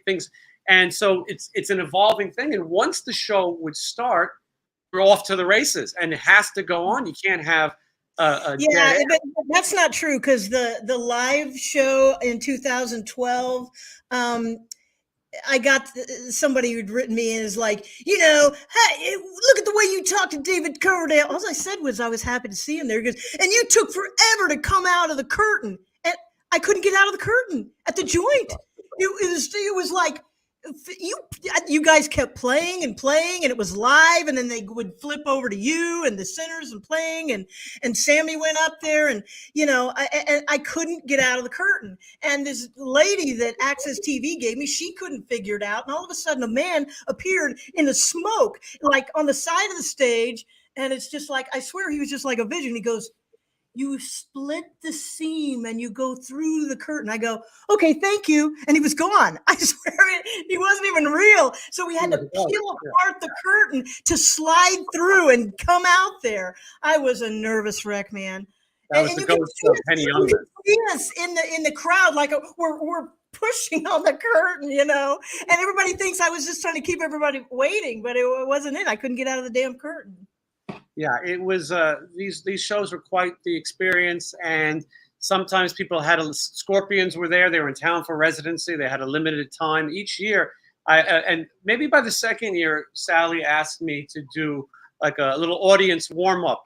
Talk and explain what's going to happen, and what And you did have to talk to people, like like hieroglyphics. Now this will happen, and then you will clap. And so as that went on, and I do remember the one year at that Palms, it was my birthday. I spent my birthday directing an award show with Sally STEELE. I'm still trying to get that one back. But no, the audience, one of the guys said, "Hey, we should sing Happy Birthday before the show." And I'm looking out and I see Nicolas Cage and the guys from Toto singing Happy Birthday to me. And it was a memorable birthday. And I thank Sally for those experiences. And I want to say, Sally, another thank you to you. Is that I was touring with, the Bobby Blotzer's Fake Rat Band, and I went on one of these radio shows, and I said all these funny things about Bobby Blotzer, what a jerk he is. Mm-hmm. And when I was doing a show, Stephen Piercy was going to be there, and I got to. And Greg, he was at 3 of my shows, yeah. Yes, but this was the first one. He performed, and mm-hmm. Greg D'Angelo was his drummer at the time, who I knew, introduced me to Stephen, and we really hit it off. We had a good bond. And it began a good working relationship, and now friendship with me and Stephen. So I thank. And now he won't even do an interview with me, and I got you guys. And he will not. And I reminded him that Stephen, she brought us together like Tinder, and he just says, get her out of here. But he did not. He loves Sally, but he's busy and he's sober. And then Sally comes backstage at places like the Rainbow, which is very unorganized. They have. Every jackass in the world is in the dressing room. There was less people in the audience. There's more people in the dressing rorum because it's LA and everyone's trying to be seen and start a magazine. And Stephen, because he's sober, he's not. He gets a little nervous around crowds. But anyway, I thank Sally for that and a lot of other connections. And over those years, Sally, we were able to intertwine things. Some of those guests who did want some money, I would have them play with the Sinners the next day. We had Lemmy do that. And we could figure out, okay, this place will pay for his plane ticket. And it was really good. I'll tell a Lemmy story real fast. Lemmy came 2 years. I miss him so much. Mm-hmm. So I co-wrote a movie with a guy named James Gunn, who is much more successful than me now. He's one of the biggest writer-directors in Hollywood. He's here yapping with Sally STEELE in my living room. But anyway, we got Lemmy in that movie. And I established a good friendship with Lemmy and went to his house and admired his Nazi memorabilia and other things and got to know Lemmy. And he was really a good guy. And I also, Slim Jim Phantom, who was in Sally's movie, he helped us arrange to have Lemmy come play with the Sinners. It's not something that Lemmy does. He doesn't jam. He would not play Motorhead songs. And so we're at the Hilton and Lemmy tells me, "You call me when it's time to come down. I want to make this as easy as possible. I just bring me in a side door. I'll go on the red carpet for a second, but please, not a big crowd." Lemmy had already been a little bit sick. I think he had diabetes and things, and he was tired. He'd been through a lot. Mm-hmm. And so Slim Jim he says, "I'll do it when Jim is here." Slim Jim knew how to deal with Lemmy very well. And they were very good friends. So I go to get Lemmy, and I told him, "Don't worry. This is going to be so organized. You're going to love it. We're going to cut in through the high roller pit and into the theater." And who knew that the high roller pit would be where you staged like all these people? And next thing you know, I scoped it out at noon, but at 4:00 there was 50 million people in this area. And I go, "See this, Lem? Here we go." And I open the door and he looks at me, and to get yelled at by Lemmy is a true honor. And he says, "Jason, this is the opposite of organized. And he was right. Yeah, yeah, yeah. And he goes, get Slim on the phone. And so I had to take him out, and we're hiding in the street. And then Slim came, and he was fine. But I never will forget Lemmy yelling at me about the opposite of organized when I promised him we would be organized. At the end of the day, he loved rock and roll so much that he believed in the cause. He would deserve to be honored. He was still a legend, but as Lemmy's life gone on, he started getting more of the respect that he was probably due. Listen, we could talk all day about these award shows, Sally. It's incredible, and some of it is on your YouTube channel. People should go to Sally Steele Rocks on YouTube. No, it's youtube.com/Sally Steele. Oh, just Sally Steele, no rocks? Yeah. It's the Sally Steele Rock Show, but I changed youtube.com/Vegas Rocks magazine into just, Sally Steele. They wouldn't let me do the Sally Steele Rocks. So I just made it Sally Steele, but my Sally Steele Rock Show is on there. And yeah, tomorrow at 6 p.m., I'm going to be talking all about the crazy stories back behind the scenes with Gary Busey.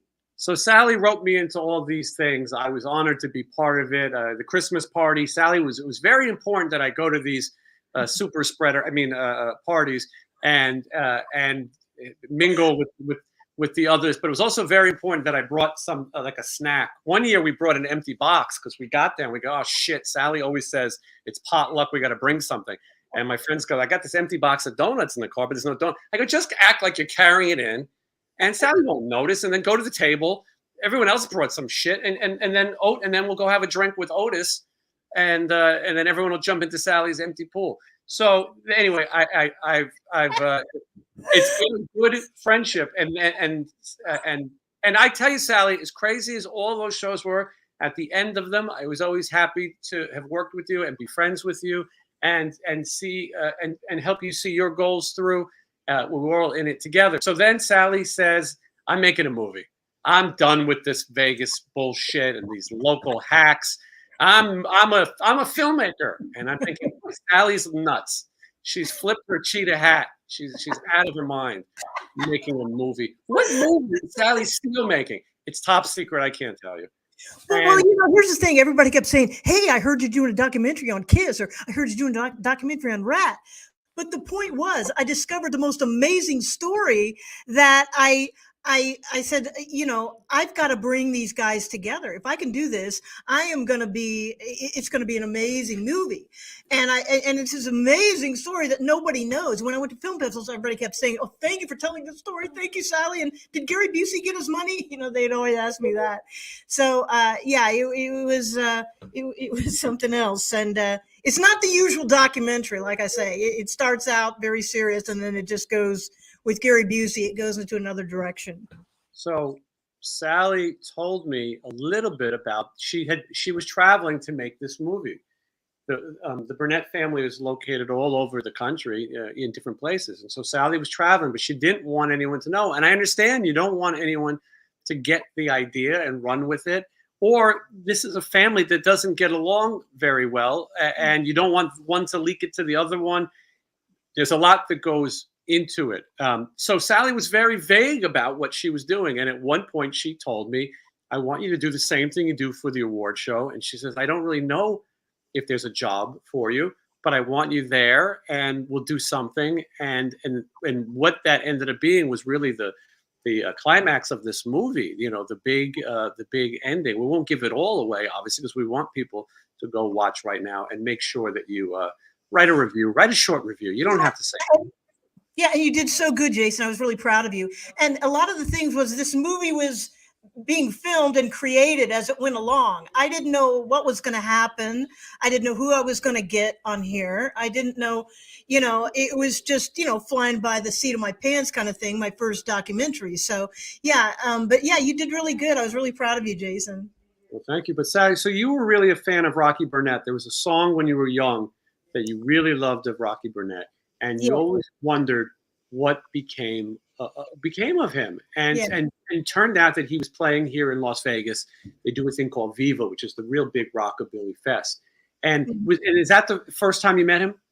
Yeah, nobody knew. You know, when I met Rocky, no cell phone, no social media, no internet, just a regular phone in his house. And he had gotten very sick. We didn't know if he was going to make it through the movie with his health, and you know, it was dicey. So I just said, I went into a camera store here in Vegas and I said, okay, I'm making a documentary. Show me what I need. So they got me a camera and a big lens. And I said, okay, now what button do I press? And they go, right there. I go, okay, I'm going to California tomorrow. I'm doing a documentary.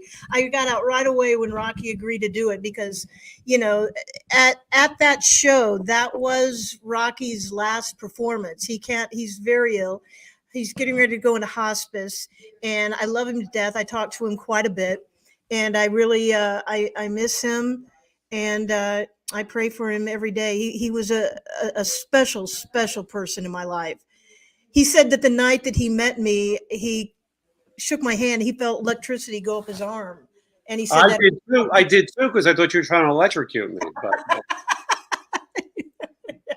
You never know. You never know. Don't shake my hand. You know. no, but That's you another- you had a connection when you met him, Mhm. and the Burnette family is really a fascinating story, and you have to really watch the movie to get into deep. This is such a legendary family and such a legendary story. that And nobody knows about. You know, and they that they no one- influenced. They were with Elvis in Memphis, and they influenced Elvis. They, you know, just they. Elvis would watch the family as a kid. Elvis would sneak over and watch the Burnette family. We're talking about Rocky's father and uncle, Yeah. but he would see them play the Beatles. This record, the Burnette family trio, is that what it's called? The Rock and Roll Trio record. Yeah, that's the last copy. It was on Pawn Stars. They tried to sell it. I don't know how much it was for, but at auction, this record of the Rock and Roll Trio went for like $100,000. It was some astronomical figure because there's so few left. And the reason the family didn't make it is they were banned all over the world, and you know, there's more to that in the movie. And this.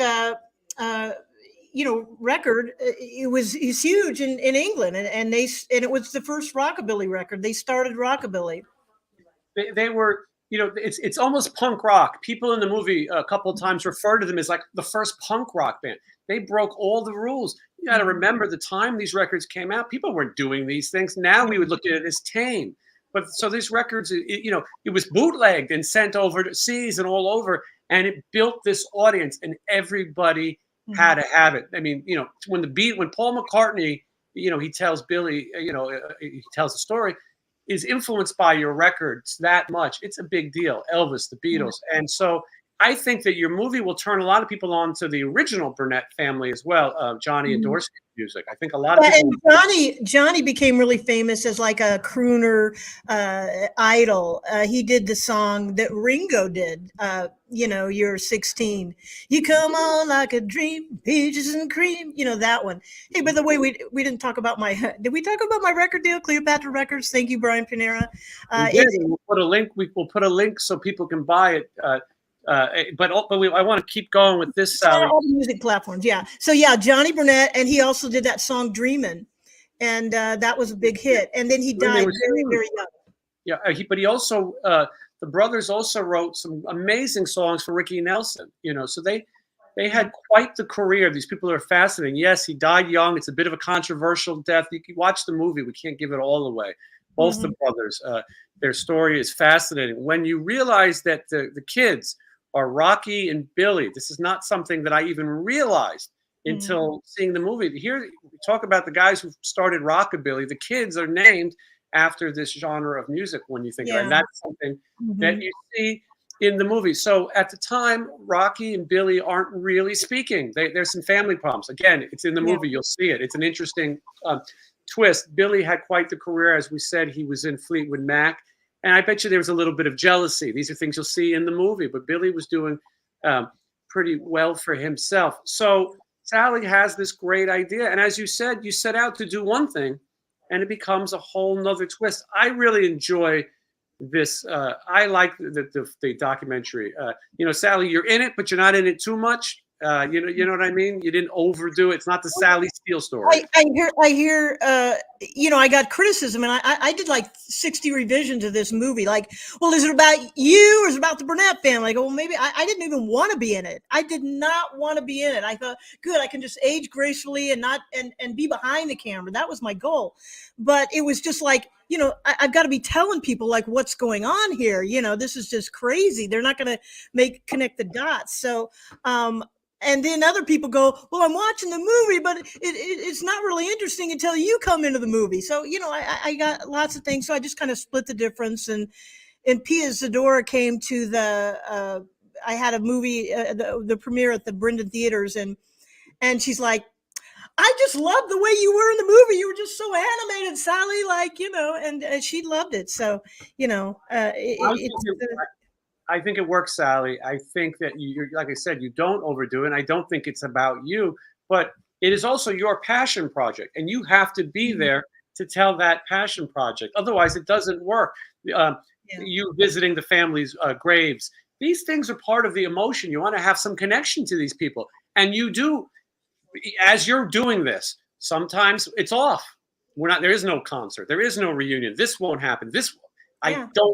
You have to tell the story. So yes, we learn about the history of the family. It's an amazing history. I recommend you watch it. But then you get what's a very difficult thing is trying to reunite a family that doesn't get along. Hey, here comes a plug. Look at this.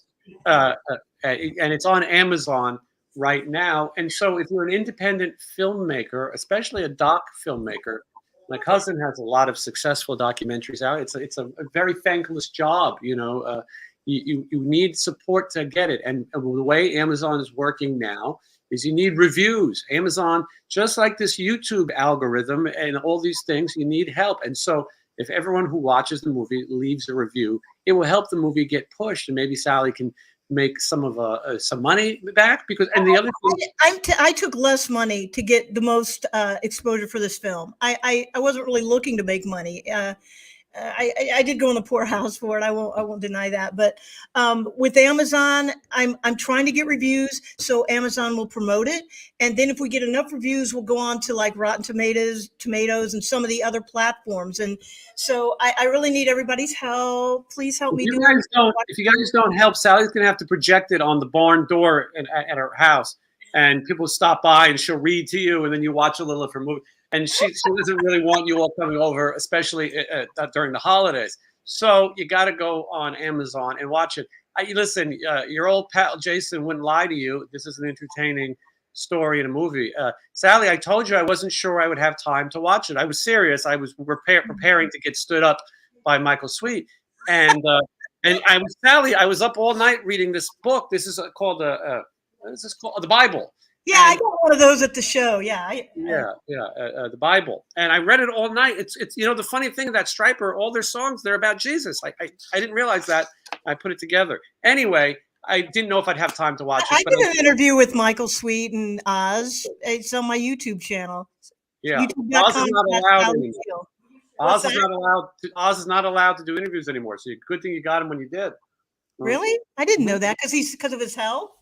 No, because Michael Sweet is the spokesman for Stryper. I can't say anything bad, Sally, because he's supposed to come on next week. But we'll make fun of those guys when we get off the air. But okay. I told Sally I'm going to try my best to watch it. Sally, if the movie sucked, I would have told you I didn't have a chance to watch it. I would have had an out. I would have said, Sally, I wish I could have saw it, but I enjoyed it, and it's a good story, and it has a modern approach as far as the editing and the reunion approach, and it's a little bit of reality television without being hokey. It's not silly. So it's not Kardashian. I was validated at the last festival that I went to. I just sent in my $35 or what it was to get in this festival, and they had some other award show before they got to the filmmakers. And so we're asleep in the back in the theater, and it's like, when are they going to start? And I go, man, we're getting hungry. Can we sneak out of here? And all of a sudden I hear, Raised on Rock, Sally Steele. And I go down, I go, what's this award for? Because I wasn't paying attention. They go, Best Picture. I go, really? Okay. So then I go back up with my date and I'm sitting there. He goes, can we sneak out? And I go, let's just wait a little longer. And then I hear it again. Sally Steele, Raise on Rock. I race down there. I go, well, what's this for? And they go, for best cinematography. I'm going, what? You know, and then I went to the restroom. And then I come back in from the restroom and everybody looks at me. Well, there she is. I go, what? They go, you just won the top award, best picture for the entire festival. And I'm like, really? I thought it was best dressed in the restroom, but No, and my daughter asked me, it's like, what did you do to get those? I go, nothing. I don't know these people from Adam. I have no idea who they are. I mean, it's one thing to win best documentary, which I did win in other festivals, but to win best picture in both festivals, you know, and they had like hundreds of films. So, you know, that was a great moment. Even your daughter was skeptical. She thought you were you gave a hand job to Jack Valenti or Yeah. Jack Valenti's been dead for 20 years, but no, you've earned this, and people should watch it. So I'll tell a little bit more about my involvement with this movie because you know, my audience, they love to see me. I noticed my super chats are down though since you've been around, Sally, but that will straighten that out. But anyway, so Sally asked me to be involved. I wanted to be involved. I believe I was out of town traveling. I knew I had to come back special for this one day. And I still didn't know much about it. And I didn't know much about the Burnette family. I knew a little bit, and I did some reading. Train Kept a Rolling. They had one of the more famous versions of Train Kept a Rolling. The first to use the fuzz box sound. And there was a lot of history that you knew, but didn't know the collective story. And in the movie, you will see that. But so Sally got the Sunset Station, where I'd worked many times before since the Sinners. I'd played there. And so she got the venue. And my friend Rachel, who, and another thing I got to thank Sally for, if it wasn't for Sally, I wouldn't have met Rachel. There was days where I thought, fucking Sally Steele. If I meet one more person from Sally Steele, I'm going to blow my brains out. But we were friends, but we had an interesting friendship. Some months we were friends and some months we were not. And the week leading up to your show or whatever month, we weren't speaking. But she was going to be your assistant, and she was helping get model releases. And then I was doing whatever glorified job you were giving me. And I am serious when I think I have early onset dementia of some form. I don't really remember being there. And when I saw that I was in the movie, I was impressed because I don't remember doing that. Really? No, I remember saying those lines before with you, the publishing queen of rock and roll, because I would introduce you at the award shows. Mm-hmm. But I didn't really remember it. And if I did, I would have looked towards a camera. I wish there was someone directing me. I would have presented, because all it is, oh, hold on, Sally, enough of this nonsense. Mark Sanchez is here, and he has $4.99. Justice for Dudley. Dudley, as you know, was molested on different strokes by the guy from WKRP in Cincinnati, Gordon Jump. And they're fictional characters, but we are still looking for justice for them 40 years later, as you know. So anyway, thank you, Mark. I appreciate that. We have to support in every way we can. So anyway, so the award show, I remember, and then I talked to Rachel today, and I said, hey, I saw this movie, and you should watch it as well. And she also is in it, her profile at least. Yeah, she's in it. Yeah, she's trying to get Gary Busey to sign the release form. Mm-hmm. So what's it for? Yeah, I was standing right next to her when that happened. She was trying to get me to help. Anyway, that time we became friends again that day, thanks to the magic of Sally Steele. And then I think after that we stopped talking for a year. And then but happily we're friends now. So she remembered most of the details. And there is one story that will live in infamy about Gary Busey, and I will tell it now. It's not in a documentary. And listen, if you want to hear really how crazy this guy is, I don't mean that in a disrespectful way, but he's a character. Sally will tell them tomorrow on her show at 6 p.m. on YouTube. Sally Steele on YouTube. So anyway, so I'll tell you my story. So Rachel was asked to go get him a Sprite. Gary Busey wanted a Sprite. I knew my way around through the dressing room to the restaurants, to the places. And so Rachel goes, I got to go get Gary Busey a Sprite. So I go, okay, I'll go with you. So we go take a walk. We go to all of the gift shops. Station casinos have Pepsi products. Most Las Vegas casinos, I've noticed, have Pepsi products. So she goes, well, why don't we just get him this bottle of Sierra Mist. And I go, I don't think we should. I don't think that's a good idea. He asked for a Sprite. Academy Award winner. He's Buddy Holly. Anyway, we go to Fat Burger. And the Fat Burger, we figure they have to have it. They don't have Sierra Mist. I go, what do you want to do? And Rachel insists that this guy is not going to know the difference between Sprite and Sierra Mist, and it's going to come in a fountain, so they're going to cup it. So it's a blind taste test. I go, okay. So we walk back, through the casino, miles and miles. You know how casinos are. You're hiking. You take a short jog, and then you take an elevator, and then you climb out a window. Anyway, we get back to the venue, and she goes, I was thinking maybe you give it to him. And I go, well, why should I give it to him? And she goes, I don't know. I think, and she told me today, she goes, I remember thinking maybe you were right, because I kept saying he's going to know. And she said, you give it to him, because she had a feeling he might know. I went into his dressing room. Hey, Mr. Busey. And he was very nice to me. I mean, he was nice to everybody for the most part. He's just very eccentric. And I think that he has some brain damage. That's not an insult. The man's had a lot. Anyway, so he took a sip. He spit out his sip. This is not Sprite. Listen, man, I know Sprite. And this is no Sprite. I know Sprite. What the hell are you trying to do? I was there when that happened. I know you were. You were standing there. You probably still have Sierra Mist all over your clothes. Because then you said, I'll go get the Sprite. I remember you said that. And every time I drink a Sprite, I think of Gary Busey. This is true. I really do. When I drink a Sprite, not very often I drink a Sprite, but when I do, I think of Gary. Jet is here. Thank you for the super chat. He's asking, where's Johnny Monaco? Because he was thinking of crazy people like Gary Busey, and Johnny Monaco came to mind. Johnny will be here next time. Johnny doesn't know Sally that well. And what would happen is Johnny would sit here while me and Sally reminisce, and then Johnny would start playing with his raccoon. He's got a puppet show, and it would be so distracting that so he'll be back.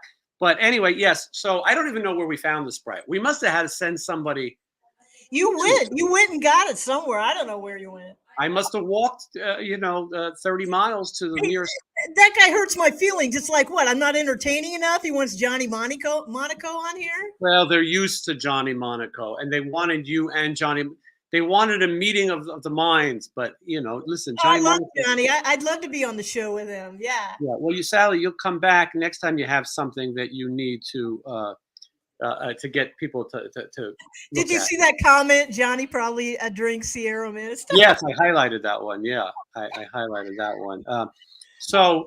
Anyway, and Johnny and I went out for my birthday, and we made s'mores at the Cosmopolitan. And you haven't lived until you've seen Johnny make s'mores. He's very he has a style to it. And for me, I was I've never made s'mores. We don't do that in New York City. So I was what is the recipe?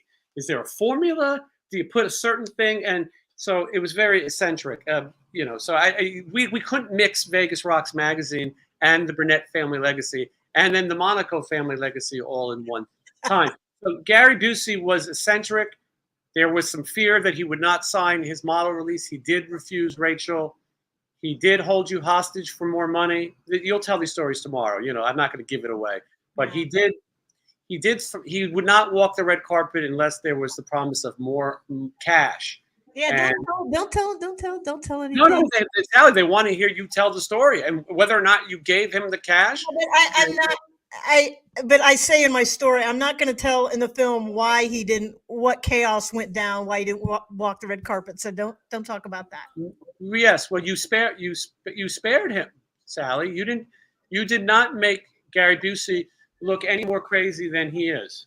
You didn't share the store. You were very kind to Gary, and but you went through some hell, and I know you'll talk about it a little bit tomorrow on the show, so that people, look, it's clickbait. You want to hear crazy stories, Sally's going to tell you them, and every week, and every week Sally's got something to say.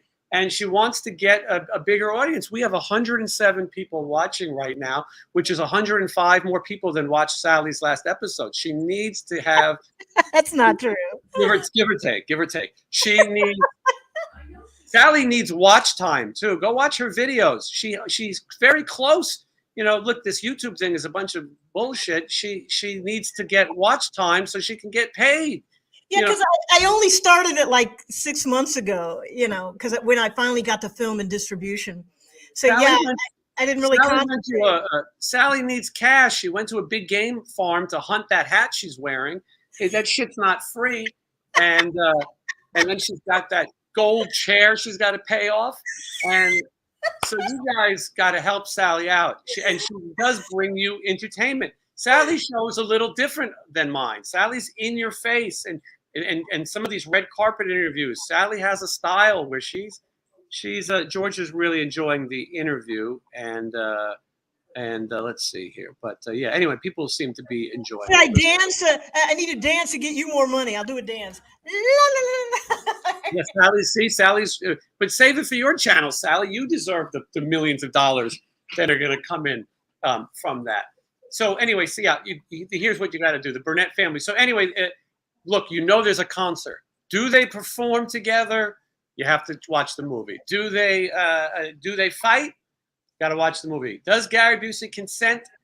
Does Gary Busey jam? All these things. And by the way, for those who don't know, Gary Busey was a musician, and he played with the Burnette family. So you're probably wondering, why the hell is this nut in here? And no, he knew them very well, and of course he's part of cinema history playing Buddy Holly. The day the music died. What's funny is I think the music died every year you did an award show after that. So you kept the streak alive. Okay, let's see here. What do we got? You got to skim these people, Sally. Sometimes people say very stupid. People don't know. I'd love to see all the stuff. No, you're okay.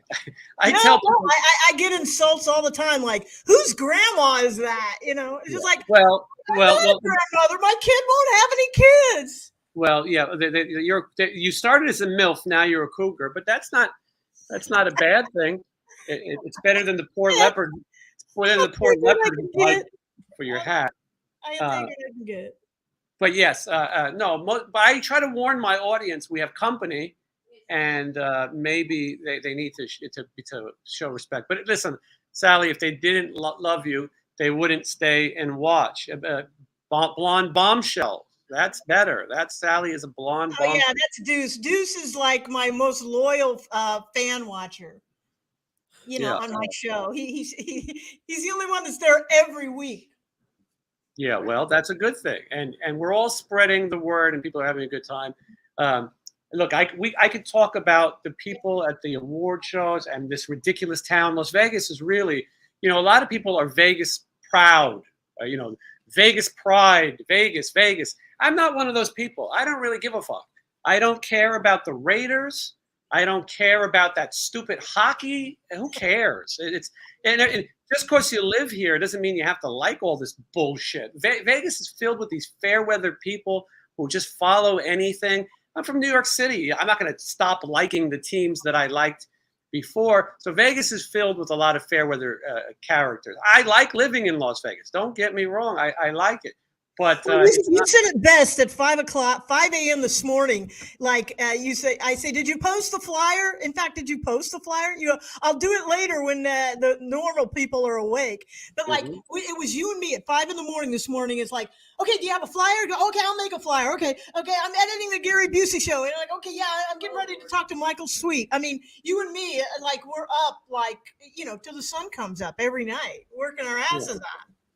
And, Sally, I should point out, we don't see each other. Listen, there was this pandemic that happened. No one saw each other for a while. Sometimes I missed the pandemic. My phone didn't ring during the pandemic. It was kind of nice. Everyone just abandoned each other. Now, every day you get up and you go, oh, I got to block this person. I don't want to talk to this person.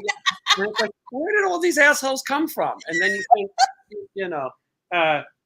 but so now everyone's back out, and then if you have a little bit of success, people want to talk to you. Sally, people are at your door every day waiting to bow to the publishing queen of rock and roll. And I don't know about that. Well, I know. I only talk to my boyfriend every day. I just block everybody. Sally, Chris has a question. Chris is usually an idiot, but he's got a good question. Did you know Bill Gazzari? I went up to Gazzari's, not as much. I just met him briefly, but you know, Ron Jeremy had a lot of good stories about him. And But that video I is on your just I was channel. there for a Battle of Bands thing in Gazaris, and that was in the very early '80s. And but I didn't spend that much time in Gazaris. You know, I was on movie sets trying to be a movie star, and a rock video vixen. So no, I didn't. I didn't get to spend much time with the great Mr. Gazzari, unfortunately. Ron Jeremy does an amazing Bill Gazzari impression. He did it in your car. I think we filmed it. You Yeah, filmed it on your I channel. did. I did. And this would be It's one on of my YouTube page. yeah, it would be one of the final performances of the late Ron Jeremy. Like Gary Busey, you people get canceled and then you wrap up their career. I don't think the two are related. But we went to Sin City Sinners, played my annual Christmas toy drive. This was a few years back. And Sally came out to cover and always shows support. She's always supported the projects that I was involved in when she could. And we had a really great show. I played as well that night.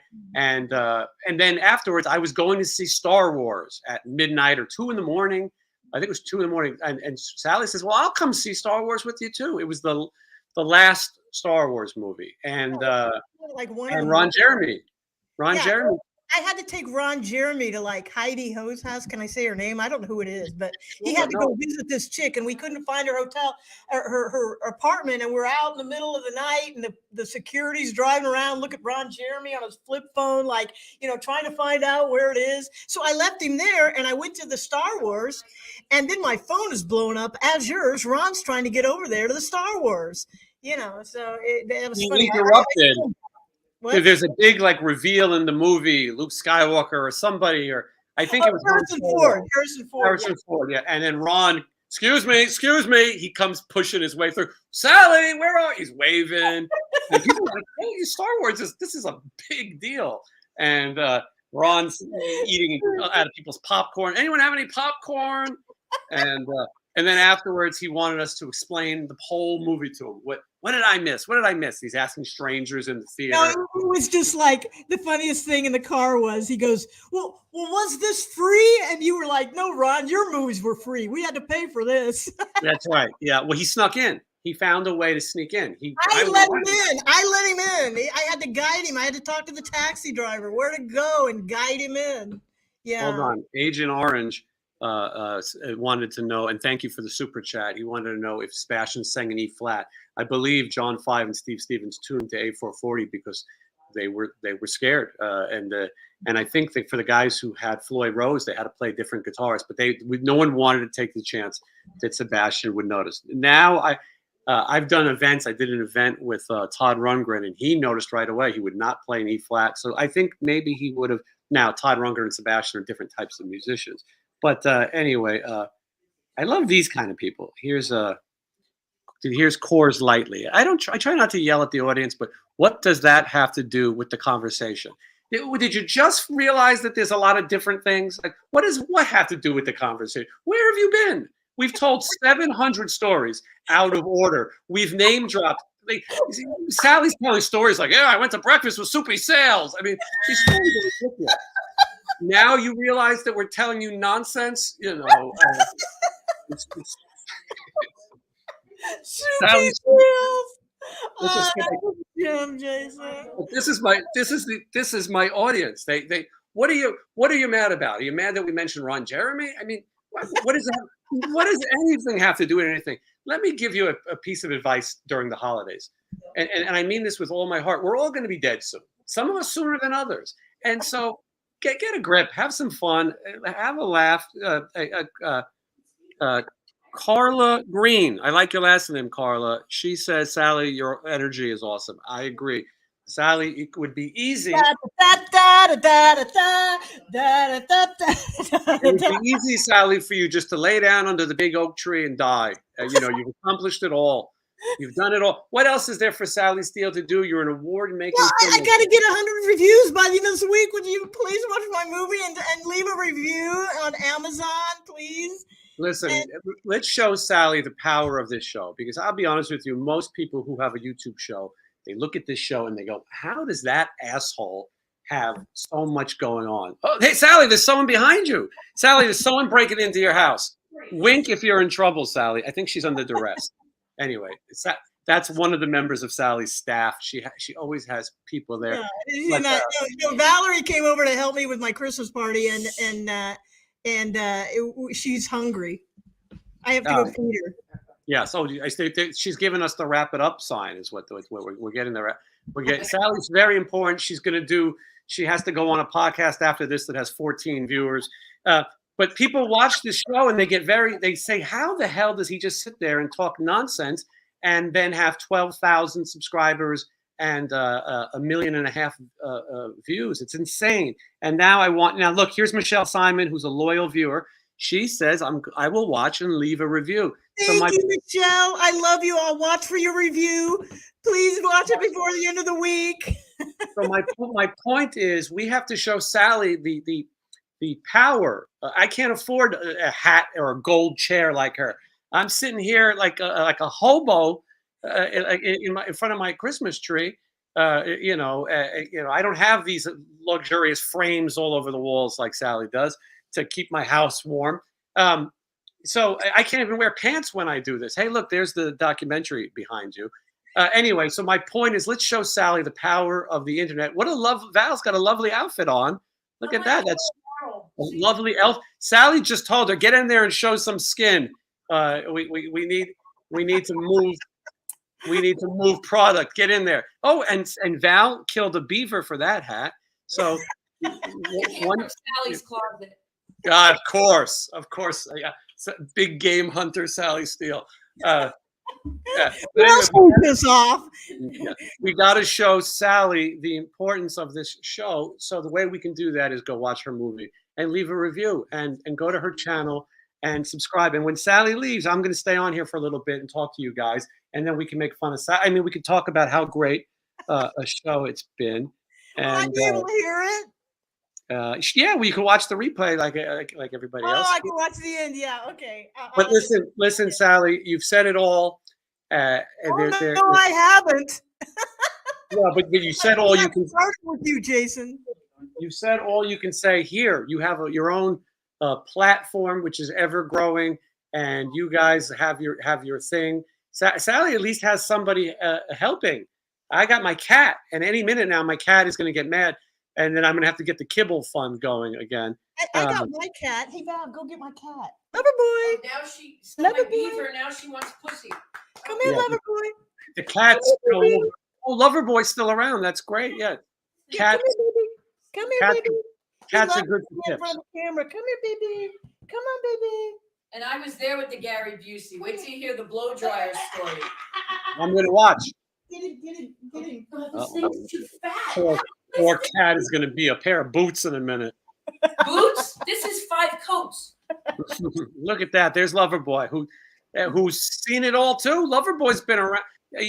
Drunk Otis probably stumbled over Loverboy 1,000,000 times. Yeah. Hi, baby. Yeah, on my Pretty Boy Floyd interview on my YouTube page, it's really funny because at the end, the cat's meowing. I put bloopers at the end like, shh, stop it. But no, he's a lover. He's purring. Humberg's cat is 9 today, Sally. I do shout outs. I'm like Casey Kasem. Happy birthday. Happy 9th birthday to Humberg's cat. I like to make sure. Loverboy's 10, but we don't know what his birthday was when my daughter brought him home. And I told her not to bring home any more cats. My baby. Yeah. Let's see. By the way, Val, you're very popular. The audience, they'd like to see you. Babe. Yeah. Somebody else said they'd like to see you on OnlyFans. It's the same person whose cat is having a birthday. Okay. You'll be right up there with Tommy Lee. That's also on my YouTube page. I got all the excitement of the Tommy Lee exposed extravaganza and speech when they were here at the Allegiant Stadium. Yeah, Sally is she's believe it or not, she's been modest with her stories. She barely scratched the surface. There's so much more.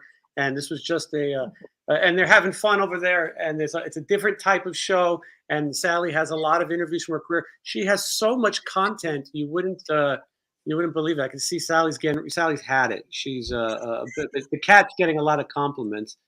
And let's see here. And let's talk about what they say about the cat, Loverboy. I love the cat. Cat's beautiful. Yeah. And Raised on Rock. the Burnette family legacy. As I watched myself in the movie, I like to think I'm one of the highlights. I couldn't believe I remembered all that bullshit, to say, the publishing queen of rock Oh, and you roll. did great. You were great. I'm so glad you were in it. I was honored to be in it, and it really is a fun movie. I mean, for the audience that likes rock and roll documentaries, you've seen the stories about some of these people so many times. I can guarantee you this is one you don't know. Any good movie, you walk away learning something. You will learn something about a really amazing a family, and it's a Robert loves your style, Sally. He's obviously into the big game hunting himself. Watch my movie, give a review. Yeah. So anyway, Sally, Subscribe to my YouTube page, youtube.com/Sally Steele. Oh, the cat's moving the camera. He's rubbing. Sally, you held 112 people. People have not been logging off like a mass exodus. That could happen with a less interesting guest. So I'm glad you were here, Sally. I hope you'll come back again, and when you got something else to shill, and we can do that. And the movie's I available. thought you told me I'm here. I'm on tomorrow. Yeah, well, no, but I'm saying, but I won't be there. But everyone should go and watch Sally tomorrow, and she'll throw Gary Busey under the bus. He won't know. He's not going to watch this. He doesn't know. Guy doesn't know where he's at. Did Gary Busey attempt to get fresh with Val? No, I don't think so. Wait till you hear the blow dryer story. Blowjob story. What kind of blow dryer? You remember the blow dryer was in the room and you made me go buy a blow dryer because he had to do his hair and there was one in the room the whole time? I didn't know that. You got to tune in. You got to tune in tomorrow for this. I forgot about that. Contester 7. Is Billy Burnette part of that family? Of course. Yes. Billy. Yeah, and Billy Burnette tells some stories in the movie about Fleetwood Mac. He tells one that's a little bit racy that I don't think people knew. I didn't know it. And I had to cut out a lot of what he said. He said, Sally, can you take the part out where I said that Lindsey Buckingham was slamming Stevie Nicks' head into Christine's Porsche? I had to delete that. Yeah. Well, now you just the world. Yeah, thank God no one knows that. Yeah. Yeah. I get people on here do that all the time. After the interview, they go, I was thinking, can you edit all the bad things I said about my other band? And I go, well, now the interview's 3 minutes. I gotta say, you were very funny. Thank you. Jason's always funny, man. Just noticed after knowing each other for 36 years or whatever it's been. In Vegas, the years go longer. They're like cat years or dog years. I can't remember what we were saying. You were talking about, I didn't say, he told me not to say it in the movie. So right, Sally, I have these bands on here. I have these bands on here like Autograph and Leatherwolf, and they hate each other. These bands are suing each other and they're fighting, and then they come on here and then they tell each other they hate each other. And it makes for very interesting radio or television. Or where do you watch your YouTube, Sally? Do you watch it on a phone? No, I watch it on my computer screen. I watch it on a nice big. I got a big TV, and I like to watch YouTube like TV. I watch it on TV. Yeah, That's the future of YouTube, and it's not going to go away. And yes, there's a lot of competition, but watching these kind of shows and having this direct connection with people is a great thing. And so Sally goes on live, and you can comment with her, and all of those things. I'm trying to make sure I can see. Here, I don't know. I don't know this. No Music, No Life asks, is she a friend or foe of the King of Vegas, Dana Strong? I love Dana. Dana is so. I knew Dana back when I was a receptionist in Hollywood at a recording studio, and I met him and Mark there, and I just love Dana. And I want to say, I love you, Dana. I mean, he is so respectful to me and wrote me the nicest email about a month ago about, I really respect what you do and appreciate everything you do for rock and roll. So yes, I love Dana very much. Dana sometimes gets a bad rap. There's a few things I admire about Dana. One is that you won't see him out at the local bistro here in Vegas. He's not looking to be seen and hang out. He's very busy. He handles Vince Neil. And of course Slaughter. I'll be on the road. He isn't on social media anywhere. No. Like I said, did you see the stuff I posted, him and his wife? They go, no, we don't have any social media. Now Mark does, but Dana doesn't. Yeah, and I think Mark even has somebody help him. It's smart to stay away from that sometimes. I see Dana all the time. He's very organized. Stephen plays a lot of shows with Slaughter on the bill, and Dana will. I remember we were in Connecticut. They were playing an arena, Quiet Riot, Slaughter, and Stephen Piercy. And Dana's there at like 11 a.m. and he's telling me, I wonder what these gaffers are going to do with that. I'm thinking, who the hell cares? Why would you care what that guy's going to? And then they're like, security briefing is at 5. And Dana's like, well, we better get to that security briefing. For what? What do we, you know, but he's so involved and active and serious. And, but if you're on his side. He's a businessman. Yeah. He's a good guy to have on your side. And so he's one of the people after all these years, you know, like when I started the magazine, it's like, yeah, that's some crazy groupie running around. She'll be out of business in 3 months. And I lasted in the print version for 16 years. And Dana was always one of the ones like, you know, you got to respect Sally and what she's doing. And he didn't just treat me like, you know, some crazy fanatic, you know. Yeah. No, he might have treated you as crazy, but that's okay. But I will say that if some of you are watching saying, where have I seen Sally Steele besides all the accomplishments? But a lot of you might remember her when she was on that TV show, that Damnation or whatever was that, Supergroup, right? Oh, yeah, Democracy. Yeah, on VH1. Yeah, I was a limo driver at the time, so I had my hair up in a bun. And, yeah, that's where I met Sebastian and Ted Nugent and everybody. There was a scene in there where I went down there and was in the scene with them. But they just put, like, Sally, Vegas Rocks journalist. Yeah, I write all the stuff. I take all the pictures. I publish the thing. I pay for it. It's more than just a journalist. So. That was the movie where Sebastian Bach said, a TV show, where Sebastian Bach said, I've got an idea for the band name, Savage Animal. And then they thought he was, dude, Savage Animal. It rolls off the tongue. And they did not go with the name. Sebastian lives here in Vegas now, and probably because he wanted to be closer to Sally Steele. I don't think so. He's not calling me either. Don't worry. I don't know. I saw him at Vamped, Counts Vamped recently, and he's like, hey, Sally, I saw you in that picture with you and Gene Simmons from the 70s. That's really cool. And then I turned to say something else, and he already turned and walked away. I like him, Sally. But do you ever have the problem in your career as a journalist where you have one person on, somebody else gets mad at you? Yeah, do you know what I mean? Like you did it. You know, like if I have on Skid Row, Sebastian would probably be mad at me. But what am I supposed to do? It mattered, not so much the YouTube thing, the interviews, but it mattered on the award show. Like my Vince Neil and Steve Stevens hadn't talked for over 20 years. 30 years. And they were on the show, and Steve Stevens is up there playing, and Vince goes up there and hugs him, and they start laughing. And Steve Stevens told me, so Sally, you brought me and Vince back together. We haven't spoken in 30 years. I guess they were in a lawsuit. He used to be in Vince's band. So yeah. Yeah, you make a good point, Sally. And how can we know who everyone's drama is? It's hard to keep up with the people who hate me. I can't keep up with people who hate other people. And yes, every band, you have to go, does this one get along with this one? Can this one be in the room with this one? Can this person? And that's why I'll need you to send me your Christmas party invite with the list of everyone who's going, so I can go through and see who I don't get along with. Because I just went to Scotty Griffin's all-star celebrity wedding. He had a big, big wedding. And How come I wasn't invited? I brought my date, Johnny Monaco. I should have brought you, Sally. And you would have been great. Anyway, but there was some people. I've known Scotty forever. I know. I can't believe he's married.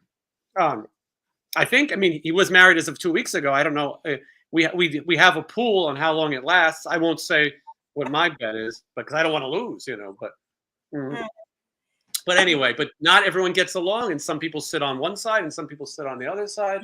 Oh my God. Sally, can you believe we've been talking for 2 hours and 3 minutes?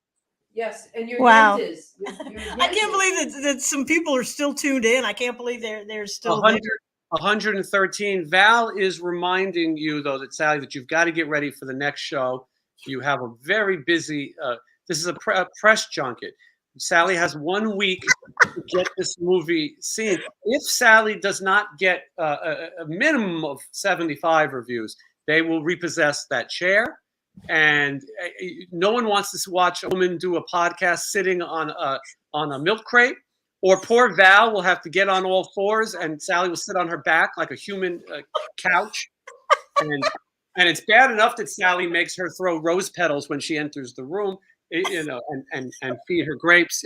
And Sally's earned that. But hold on, David is here, and David is watching it tonight. Raised on Rock, the Burnette family legacy. David, I have an idea. You should go live at a Christmas party. Shh, no, I don't want people knowing. They'll all come over here. Nobody's knowing. That's a secret. It's a secret where my party is. This is for you, David, for watching my movie and leaving a review. Don't forget to leave a review. If you have problems, Google it. It's a pain in the ass trying to figure out how to leave a review, some people said. So just Google it and hover over your name, and then it'll show you your purchases, and then you click on that, and then it'll let you leave a review. Chris loves her boobs. I think he's talking about Val's boobs. Think about Val. You're kind of out to black. Yeah. All right, let's. Val looks like she's dangerous after a little eggnog. Well, I'll let you know. I'll let you know after the Christmas party. Yeah. I think. And just so you know, Trump won. Oh, come on! This is not political. You never want to go into politics with these shows. That you want to keep your YouTube subscribers. I had George Lynch on here, and he said that he's an atheist. And oh my God, the backlash and the anger from people. And he also made a joke about a politician. It wasn't even serious, and I don't think he even cared. But a lot of people are upset. What we think of politics is so silly. Again, we're all going to be dead soon. And these rich people, they don't care about us. We're here to talk, have some fun, and promote a movie. That's what we want. We don't want anyone to I'm not looking to alienate anyone. Here's a good, Chris Martin has a question. Chris Martin of Coldplay, obviously he watches. He says, what was the lawsuit about? Sally, these are the questions I get all the time. What was the lawsuit about? Which lawsuit? How do we know what you're talking about? Chris, please specify so that we can maybe answer. Steve Stevens and Vince Neil. Oh, maybe. Sally's paying attention. Yeah. It was probably. Yeah. Well, I didn't get the gist of it, but apparently it was of a money issue, and Steve, wanted to play. I don't know. I'm really not anything to say authoritatively on that. So yeah, yeah. And I can't. I was going to tell a story about the Michael Monroe said about Vince Neil, but I'm going to be on the road with Vince Neil next year, and so I'm not going to say anything about him that's derogatory. No Vince Neil jokes. Hey, that's that. Let's see who else is here. Yeah, and I'm good at just skimming past the nonsense. I've learned. But 107 people after 2 hours and 7 minutes. Okay, Sally. So like I was saying, we got at least 2. All we got to do is go watch. Tell Val to log in. Tell her to stop watching the election updates. It's over. And tell her to log in to the Amazon. Go to the Amazon and let's see if we get any numbers. And same with YouTube. We could stay on all night if it means business. Why tell that? Where do I have to be? But I think that you have to watch the movie to review. And Sally, it's not as easy as just reviewing. Why don't you tell the audience how to do it? What to review? Well, you just go on Amazon, but like I haven't done it, but you just go to Google if you can't figure it out. But you go over, you hover the mouse over your name, and then or go to purchases and you click on which purchase, and then after you've watched it and you rented it for $3.99, then you press it and then it'll you leave a review. You should have been the first review, Sally. What are you doing? They don't allow any of the cast and crew to leave a message. Hey, a review. Did you review, Jason? Not yet. I'm in the cast. Well, doggone you. Well, no, you're not in the cast. I just put you in the special things. You can still, yeah, you can still, no, if you're in the special things, it's okay. You're just not in the cast. So you better leave a review, Jason. I'm looking for your review. Listen, if you guys are reviewing, make sure you say that Jason Green was the best part of the movie so that we know that you got it from me. You can tell people that Jason Green is a powerful and handsome and attractive man. And yeah, so all of you folks watching who like the show, just say that you liked me in the movie, and then Sally will know that we converted people to her side, and then we help her because look, Sally's struggled all these years to bring you rock and roll, to bring you entertainment, and to be quite frank, if this movie doesn't work out, Sally's probably off to the glue factory. You know what I mean? It's been a long career, but it's the house is not gonna, that estate's not gonna pay for itself, and it takes Sally. I've never had plastic surgery. I need plastic surgery. That's another whole hour show. Yeah, that's a whole another hour show. Well, that's another thing. Here's a question. We'll take this one. Sally, what was the artist that left you starstruck? That's a great question. I'm usually really professional, but I will say this. In 2006, I was backstage at The Who. And of course, I had a fake pass. I wasn't supposed to be back there. I was taking pictures for the magazine. And I was really wanted a picture of Roger Daltrey and Pete Townsend together. And just before they went on stage, I put them together, and then they were on stage. And then I'm thinking, well, wait a minute. I didn't get a picture of Roger Daltrey with him. And all these years, I'm like, oh, why didn't I do that? Oh, Roger Daltrey. So I went to The Who a few weeks back, and I was interviewing the opening band. And I had asked him, I go, hey, is there any chance, like during the show tonight, I could place myself to get like in front of Roger Daltrey to get a picture? And they go, oh no, it's COVID. We can't even go backstage. Pete says leave them alone.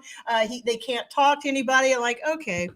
And then I heard that they're going to do a sound check. The Who is coming in. Now, I didn't know if that meant Roger and Pete, but this was the second night of the show, so I didn't think there was going to be a sound check. So I kind of wandered around backstage there and got some coffee and some cream and looked around and, drank a little bit. No, this isn't right. I'll get some more sugar. It took my time.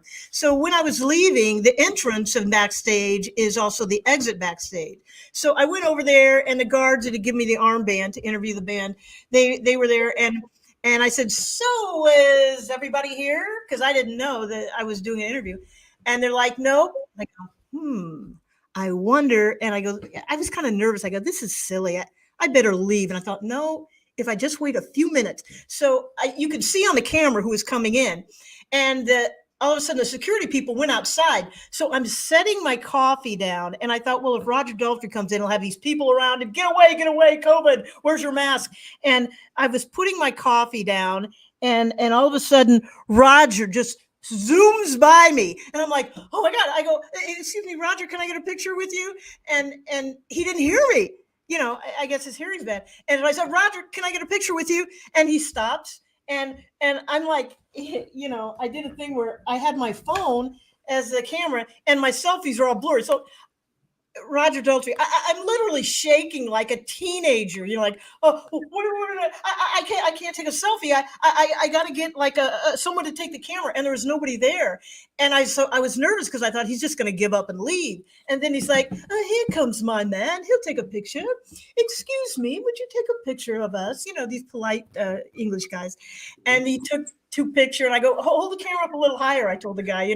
He took another one, and I said, thank you. And Roger just smiled at me, and he was gone. So that's the most recent starstruck. I was so happy I got that picture with Roger Daltrey. It's on my Facebook page. And I talked about my show in 2 weeks. I like that you're still passionate about, meeting people. Some people would say, oh, you're fanning out or whatever. You know what? Life is so short. Enjoy meeting people. Take all the pictures. Sometimes people go, oh, I don't think I should take a picture. Take the picture, make those memories, because the embarrassment or whatever. So many other times I was chit chatting with Roger Downey Jr., Sammy Davis Jr., Kevin Bacon, and I didn't get a picture with them. I just was concentrating on the magazine. Let me take a picture of them. And well, you've covered so many events for the magazine, and then there's times that you would not, when you were at the Gettysburg Address, you weren't able to take pictures. They didn't. And you had to have somebody with a feathered pen, sketch you, on a piece of part. She has that parchment paper behind her, but that's how long Sally has been bringing you rock and roll and supporting and meeting icons. Abraham Lincoln had a massive cock, Sally told me off camera. I did not. Keep it a clean show, Jason. Oh, sorry. Yeah.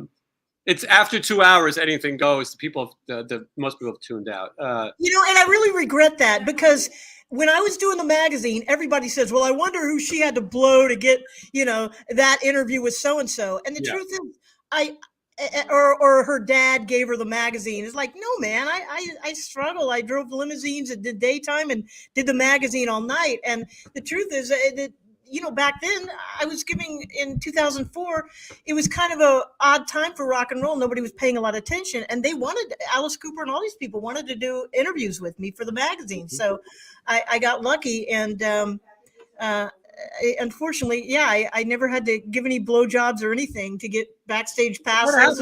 What happened to keeping it clean? I talk about Lincoln's cock, and now you're off to the races. I mean, Sally, please.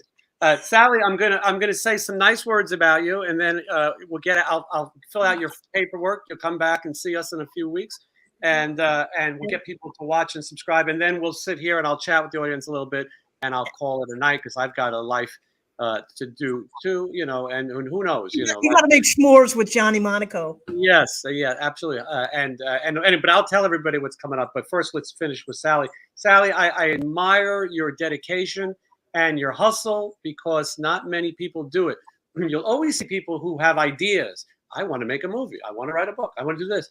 None of them follow through. Some follow through and they do it badly, but other people just don't follow through. Sally's always worked hard at these things. And at times, myself included, I'd say, boy, Sally's nuts. She's taking on too much. But she would fight it. Well, here, this movie is out. It's available. It's a real movie. This is not a home movie on Super 8. This is a real movie. It's an award-winning movie. You can watch it right now on Amazon. That's a real marketplace, Amazon. And you can rent it, by the way. I recommend standard definition. It's $1 cheaper. And $3.99. Yeah, $3.99. And you can own it too. But go on there and watch it. Leave a review. Help support it. Sally, I admire it. You could have quit a long time ago. You could have lived off all those Cleopatra royalties, the Cleopatra fortune from your record of music that no one's ever heard. You could have done it. By the way, one of your songs is in the movie, and it's great. It's about Hollywood. That's not one of my songs from the 80s. That's a song I needed a song when I was driving to LA. So I just was sitting in the car and I wrote the song in like 10 minutes. Well, it's Sally. I really enjoyed it, and maybe that at some point new music comes out with the Cleopatra. Could you tell it was me singing it? Yeah. I knew. That's why I thought maybe it was one of the older songs. But I think it's great that you came with a new one, and it's good. Yeah. Well, hold on, Georgia would like you to know. Hold on, we're doing business now, Sally. Georgia wants you to know that she's going to watch the movie. And leave a review, please. And here's Davey. Hold on, Davey's here. And Davey says SD is the way to go with $3.99. So Davey's watching. Please donate $3.99 before Sally goes to the glue factory. Georgia enjoyed the interview very much, and so hold on. Humbug says he watched whilst watching this, and so that's good. I mean, it's hard to pay attention. Are you going to leave? Can you please leave a review, Humbug? Yeah, just in time for the holiday. You could watch the movie twice while we were doing this show, because it's only an hour long. But just one review, and remember, the green does not have an E at the end when you talk about how outstanding. The Academy is going to be voting soon, and I think that I have the best supporting role in any motion picture since the movie Romeo and Juliet, directed by James Gunn. That was my last starring performance. Anyway, so Humbug says thank you to both of us. And all right, Sally, is there anything else is there anything else we need to tell people? No, I'm just taking Valerie out to dinner, and you can buy my '80s music from Cleopatra Records on Spotify, Apple Music. They're all the things, and please watch my YouTube show. I'll reveal all the Gary Busey stories tomorrow at 6 p.m. YouTube.com/Sally Steele, and please subscribe, and please watch my movie. And let's see, what am I forgetting? Where are you ladies going for dinner? I don't know. Maybe the Golden Corral or something. I'm not really that hungry. I like Golden Corral. Be careful with that chocolate fountain, though. People are sticking their hands in there. Yeah. but otherwise, I like that. Yeah. You guys better get going. I don't know what time it is. It's 7:20. Jesus, we've been chatting. Positive vibes and reviews for Sally Steele's movie. You told me, thank you, Chris. Thank you, Chris M. Well, you told me last night, he goes, Jason, I need reviews for my movie. And you're like, we'll do the Jerry Lewis telethon version. So we should just stay up all night. SOS, Sally Steele's movie. Yeah, no, hold on. Rob is already on it. Rob, I can't think of Rob, whatever your last name is, Rob. 1 review down, 99 to go. Rob, I appreciate it so much. It takes a couple days for the reviews to show up, but I'll be watching for your review. Sally, have you ever been to Love It Custard? No. Sally, how could you rock Vegas all these years and not know Love It Custard? Love It Custard is down kind of by the stratosphere. It's kind of a rough neighborhood, but it's the most famous custard place and ice cream here in Las Vegas. It was recommended to me by Jakey Lee.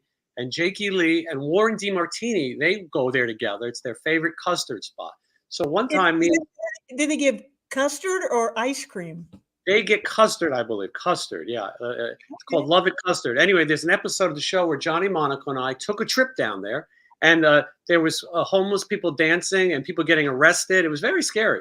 And the police pulled over to me and Johnny, who were eating our custard on the car. We sampled every custard, and the police come over and they go, you boys seen anything strange around here? I mean, you just look around and you think, where haven't we seen something strange since we've been down here?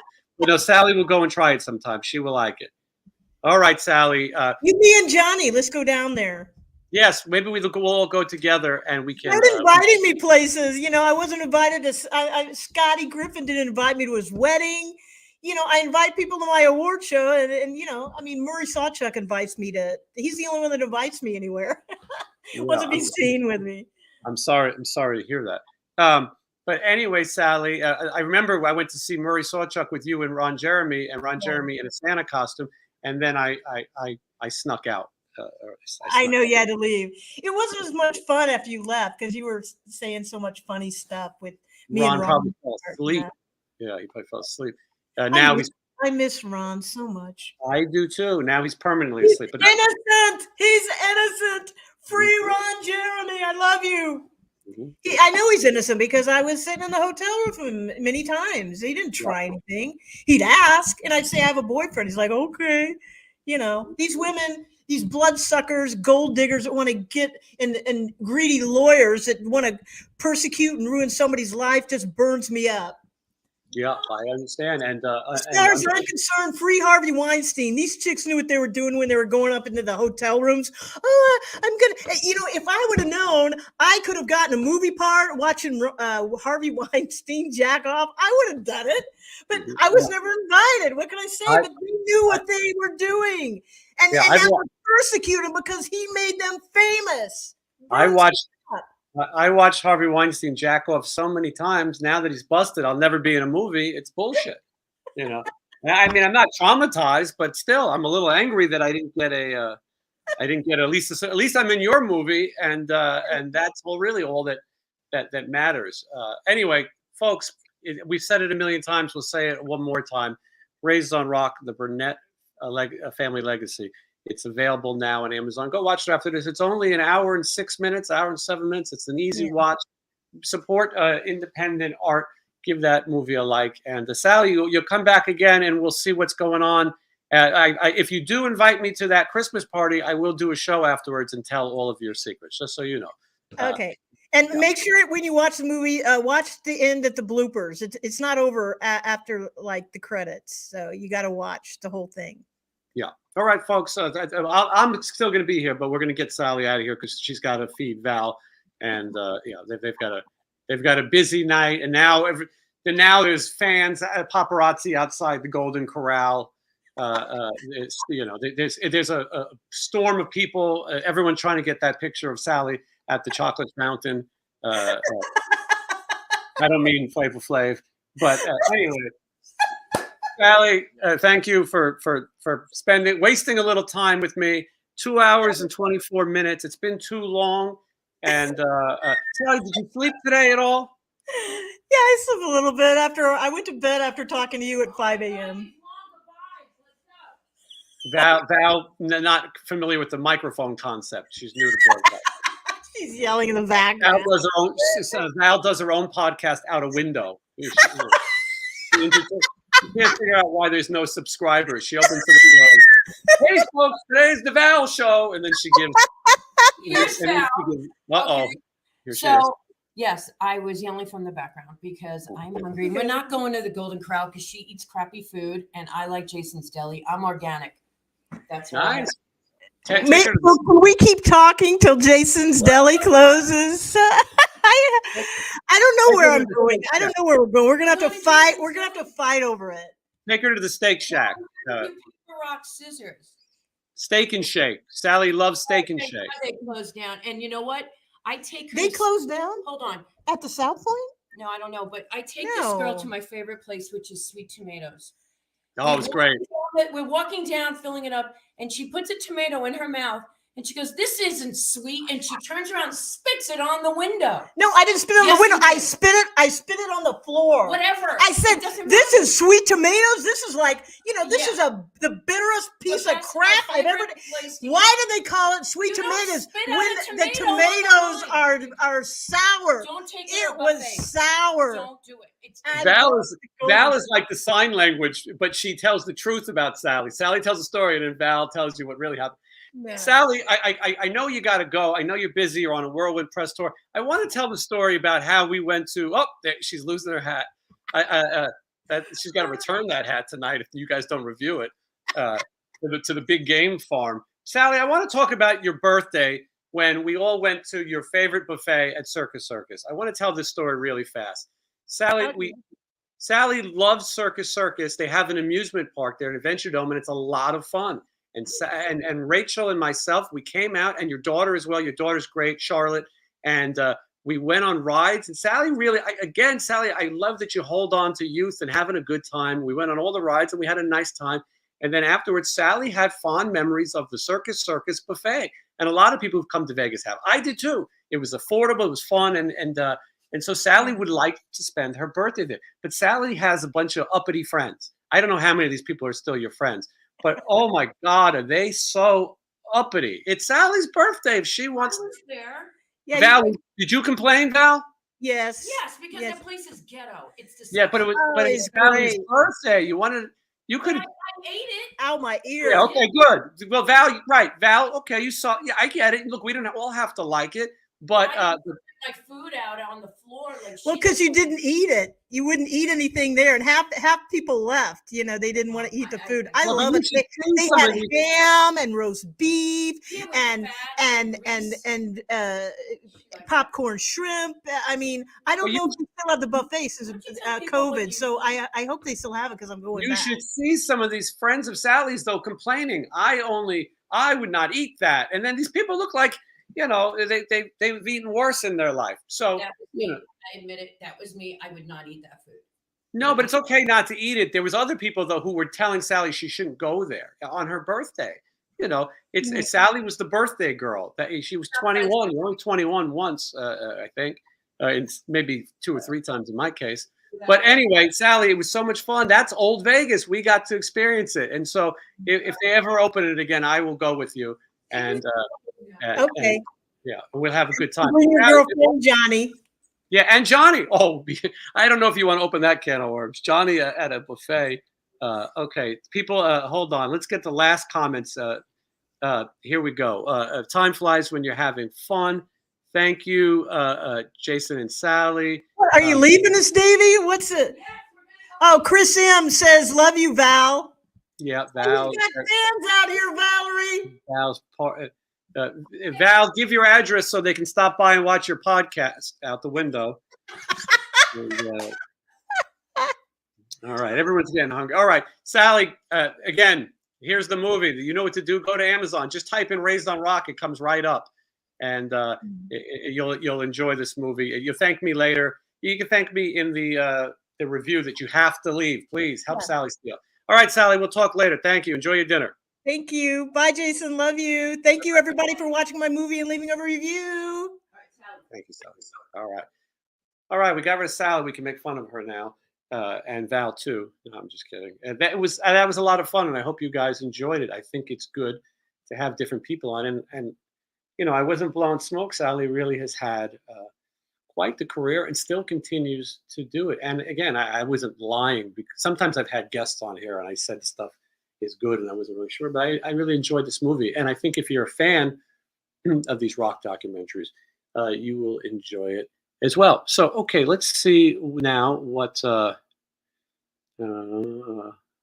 let's see. Let me take a look at some of your, people like the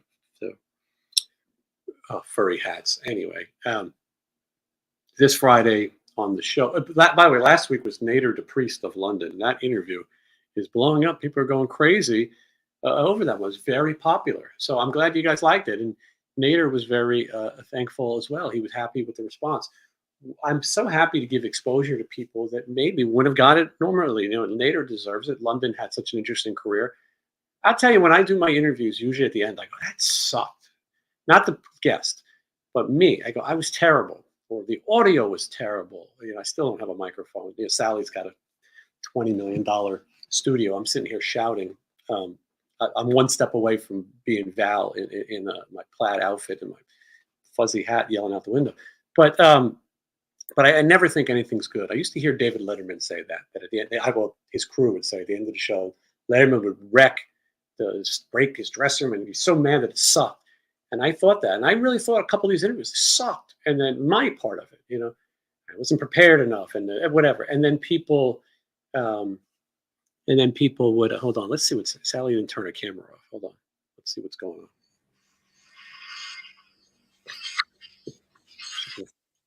She forgot to log out. But the gold share, that gold share is not going to pay for itself. We got to make sure we support and watch that movie. But so, yeah, so I'm so happy when I see that you guys really enjoy these interviews. And the biggest compliment that any of you can give me is when you say that you weren't familiar with the guest before, but you watched it anyway because you wanted to learn about somebody and you liked the way that I interviewed them. That's the best compliment that you can give. And so, like, I saw people saying, you know, I never heard of this guy, but I'm going to watch it. And so I hope that you will continue to do that. We have Mark Ferrari this week. And look, Mark Ferrari is not a household name, but I promise you, he's got some really interesting stories that we're going to talk about. And then coming up, I have on the show Friday, I'll be doing an interview with a guy named Alan White. And Alan White was the drummer for David Bowie. And he lives in Las Vegas now. And he also he tours with John Waite. He's been drummer for John Waite for quite some time. So he'll be here as well. And so that's coming up. Lots of other big stuff and a lot of people that I've been talking to, but I never like to say who's coming on until it's official, because I've done that to you before. And here Steve MP says what Jason just said. I'm not sure what I just said. Wayne is reviewed that we're alone now. Dr. Paul, his comment is very funny. I'm not going to read it, but you guys can read it because it's a little funny. Let's see here.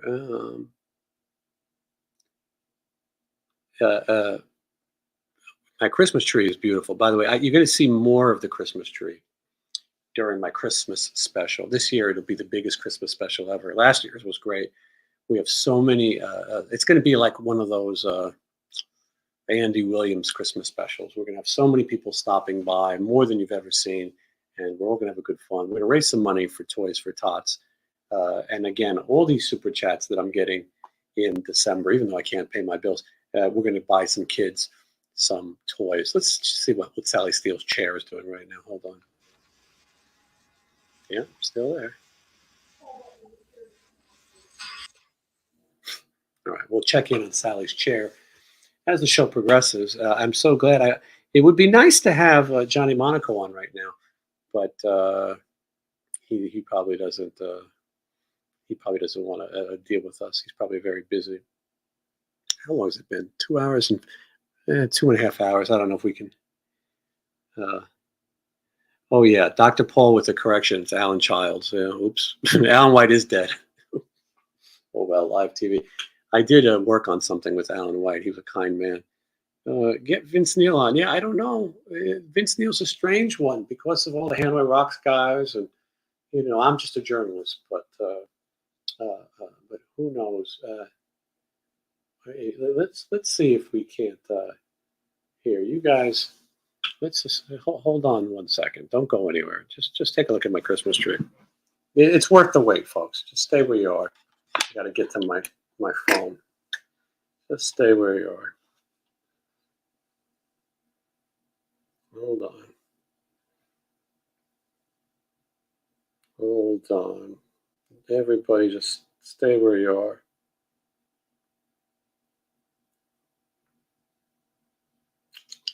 Hold on.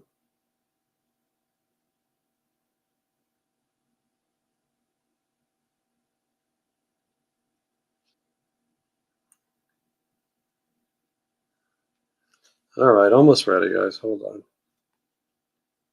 I'll tell you one of the reasons that this, hold on.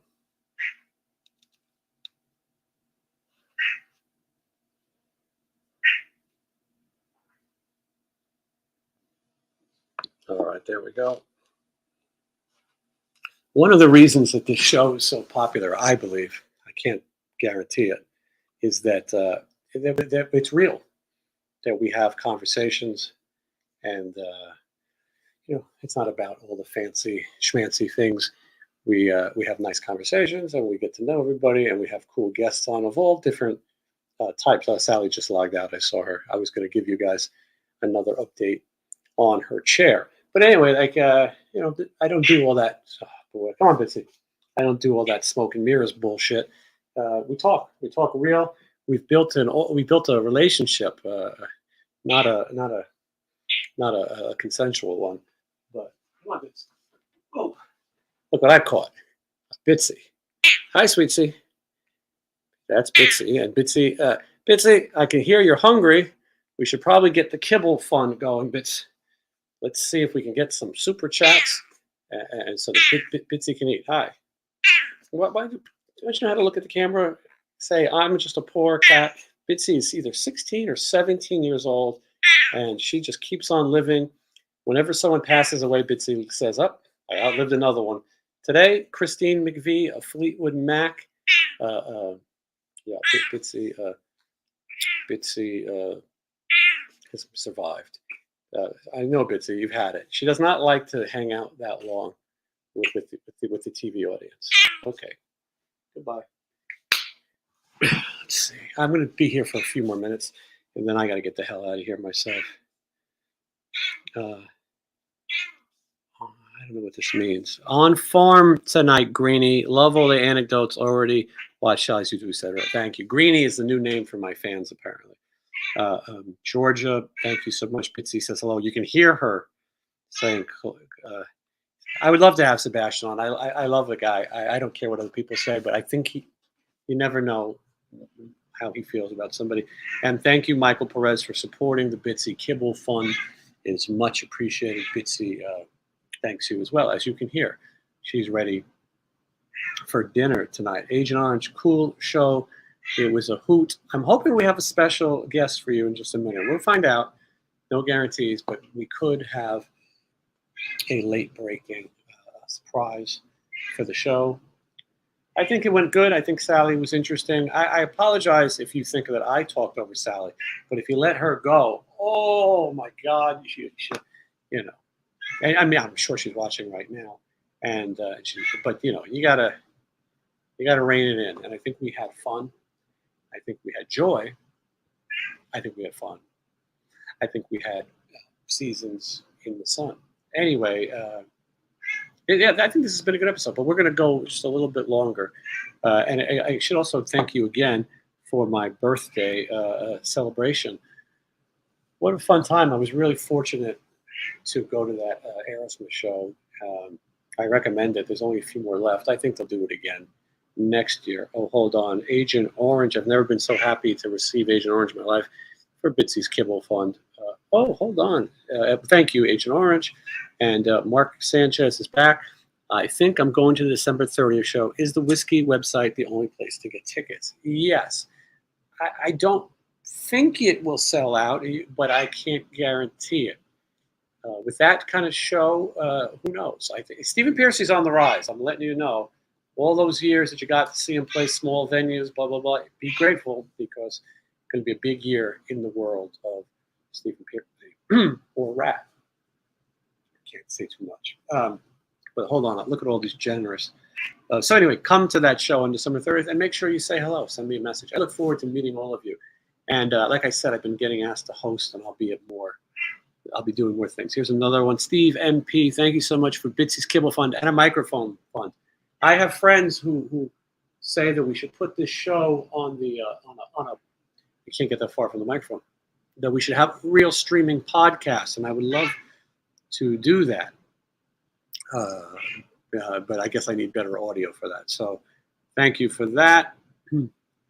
Johnny just got here.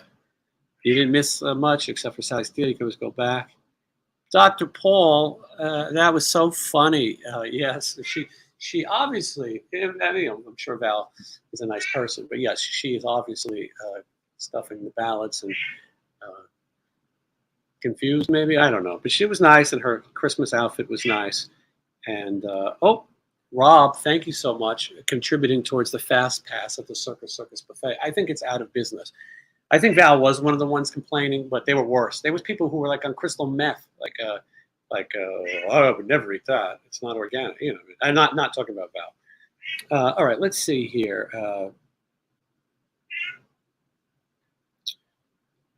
Yes, you'll watch the replay. Just waiting for Sally any info. She found her. So that's a good question. We should have asked Sally about if she knew anything. She is a music journalist. If she knew anything about John and Monica's solo record, she said she found her a soulmate, but who knows? Okay, here's Molson Rules with a serious topic. You know, this is the place you come for serious. I'm having Mohs procedure on my forehead on Tuesday. Any recovery advice? I'm glad you asked this. I'll be brief because I don't want to bore people. I am a Mohs surgery recipient, and so main thing is to keep it lubricated, moist. I know people don't like that word. Vaseline it up and don't stop. I think I stopped too soon. I still do it occasionally. Make sure that when it is healed, you wear sunscreen constantly with sunscreen. You can see how my nose is recovering. There's a filter on this camera, and so it's. But you can see it's a work in progress, and some days it looks better than others. Keep it covered for 2 days. They'll give you the instructions, and then keep Vaseline on it, no other stuff. And then when it's not open, mine feels rough. I can tell you, it's a strange feeling. My nose feels like a little bit like sandpaper. Keep the sunscreen on anyway. And so here's Renee DeJong. I still haven't figured out what band you were. What band I was. Well, I'm not a band, but I did play in a band called Sin City Rejects. That was my fun punk rock band. Bitsy, quiet down. We're broadcasting. They've already tipped. Jesus, she gets so crazy. Okay, so anyway, get some. If you can get meds, I recommend it. I did not. I did no. Bitsy, shut up. I did no meds at all. I did a combination of ibuprofen and what do they call it? Tylenol or whatever, and it was miserable and it hurt like hell. And so, if you can get meds, get the meds. I have to feed this cat in a minute, boy. Yeah, we had fun though. Okay, Bitsy, quiet down. Everyone wants to be a podcaster. Sally Steele gets a YouTube show. Now everybody thinks they can do it. I know. So talkative. Bitsy. Oh my goodness. Bitsy, do you know when Johnny Monaco's record is coming out? What? Really? I can't believe it. Yeah, the kitty's a little hungry. Bitsy, come here. Give us an update. Come on. Come on. Well, Bitsy was going to give you an update on Johnny's record, but this is a good line right here. Oh. Bitsy, when is Johnny's solo record? She says she found her soulmate coming out. What? Really? Okay. Let's tell the audience. Okay, well, you heard it from Bitsy first. I did invite Johnny Monaco to join us. I will let you know that. I invited him. He's too good for us now. I'm giving him the premium spot. He's headlining over Sally Steele, but he's too. Yeah, maybe Bitsy should make a solo record.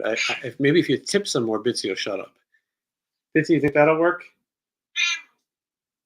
If somebody gives a super chat, Bitsy, I'll go to the kitchen and put more food in your bowl.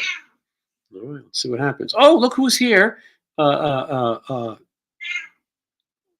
fine love on the best dating site. Oh, fuck. I had no idea we can do that. Okay, well, we'll have to do that. All the good users are here. All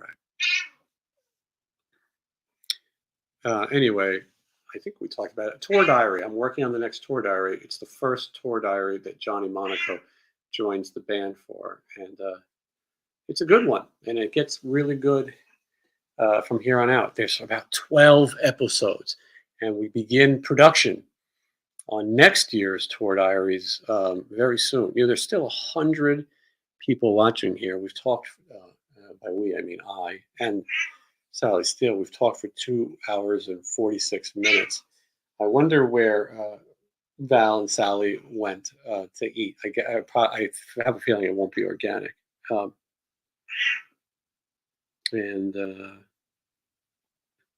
What you call it a bot, I call it a fan. Everybody has their own thing. Anyway, if you guys look, I would sit here and wait for Johnny Monaco all night, but he's probably complaining about what he's having for dinner, and then he probably has to get home and complain about his mattress and whether or not he's going to return it. Although he's not wrong about these mattresses. I have got the stiffest neck ever, and the beds of the Cosmopolitan suck, even though it was free. And yeah, my cat is quite the talker. I like when you talk about the other bands on the bill. Yeah, I tried. Well, on the upcoming tour diaries, in the beginning, I was worried about, holding the camera in people's faces. But as the episodes go on, you start to see more. Bitsy, one more tip, and then you get to eat, and that's it. Otherwise, I don't want to hear another word. How many desks does Johnny have at the moment? It's a good question. He has a team that buy him desks and then return the desks for him. And but I don't know. He has a lot. He has a room full of desks. I wish we're going to Johnny's hometown of Illinois, and I believe we'll be appearing at a record store. Information soon. Hey, I forgot to promote. I know everyone's still over 100 people, but we're going to be Stevie Rochelle will be here next Wednesday. We're going to be he's going to be talking about the most viewed and most controversial topic Fitzy, be quiet. In the history of metal sludge, and it is quite the thing. And he's going to give away some packages, 10 of them actually, to our viewers. Holiday packages with metal sludge and tough. So you want to tune in next Wednesday to see the great Stevie Rochelle. I'm trying to give Johnny Monaco a minute here, but he's not showing any. He's not showing any interest. I don't know what he could be doing that he's so busy. Normally, you can call Johnny at any time and any hour, and he's just sitting there waiting by the phone. What does your shirt say? Hold on. My shirt says, "Are you serious, Clark?" From Christmas Vacation. You know, they have this Christmas Vacation promotion. By the way, I agree with Dr. Paul. And uh, hold on. I'm gonna take a look one more time. Yeah, nobody go anywhere. Just look at Sally's poster. Ready? Here we go. Hold on.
All right. Hopefully that helped Sally with her promotion while I get my camera angle back. Johnny is in a meeting right now. As ridiculous as that sounds, and I'm not supposed to. Johnny is always working on musical projects. I can't say, but I'm going to tell you. I'm going to name drop a little bit. Johnny is currently talking with the drummer for a band called Babylon AD, who lives here in Las Vegas. I can't tell you what they're meeting about. I can't give away any more of their business, but that's what's happening. They're probably having grape juice. Do you ever think you'll interview Phil Lewis with John? No, don't think so. Some things I don't think can be repaired unless Phil Lewis wants to apologize for the asshole that it was. No, no, I don't think that one is mendable. I also have no interest in the person. You know what I mean? So, yes. All right, let's see here. Wonder if Keel and Ferrari are on good terms. You'll find that out in the interview, which premieres Friday. Please watch it with me. Dr. Paul, yes, they are meeting to see if the hammer will swing down. That is true. Very good point. 3 people probably got that. Okay. Well, I'm getting a little hungry myself. I don't know about you guys. I'm probably going to break into a can of Chef Boyardee, get into the fetal position, watch Sally's documentary again, and cry myself to sleep. I would like to see some of you, though, comment that that I was your favorite part of the documentary. That would be funny. So yeah, let's get that going, folks. All right. Unless you guys have anything else, still over 100 people. Unless you guys have anything else, I'm going to get the hell out of here. I think I've told you all there is to say. I don't like to leave. I would live on this thing if I could. All right. Well, 2 hours, 52 minutes, and 54 seconds. I think that's enough. I think it's time for some insulin. I think it's time for some dinner and all those things. Is there a package deal next? I don't know, but next week, Wednesday, Stevie Rochelle. We're going to play a little game where we're going to guess. He's going to tell us information about musicians. We are going to guess who it is, and the proper guess, the best guess, is going to win Stevie Rochelle's package. Okay, Georgia, thank you so much. And yes, thank you. We're going to take care. Bissy, by the way, I did feed her in the last break, and that is why you're not hearing her right now. Thank you for live. You're welcome. Does Scotty Coogan gamble in every state you visit if there's legalized gambling? And he doesn't really gamble much. He plays the lottery. And we both do. I mean, the last time I did, we scratched the lottery tickets. If you're in Illinois, find me those Christmas vacation lottery tickets. I want those. I don't know if you can send them across state lines. I mean, I'll be there, but they might all be out. Okay, Mark Sanchez, thank you. I'm babbling at this point. I was hoping I could kill enough time and then Johnny would come on in his car, but he's obviously at a swingers event or something like that. So with that, I thank you for watching. Make sure you like, comment, subscribe, join my Patreon. Patreon's gotten better than ever. By the way, Patreons are watching Mark Ferrari right now. If you want to support the channel, sign up for that Patreon. And I'll see you all Friday and then Wednesday and every other day of the week. Thank you for watching all, and have a great night.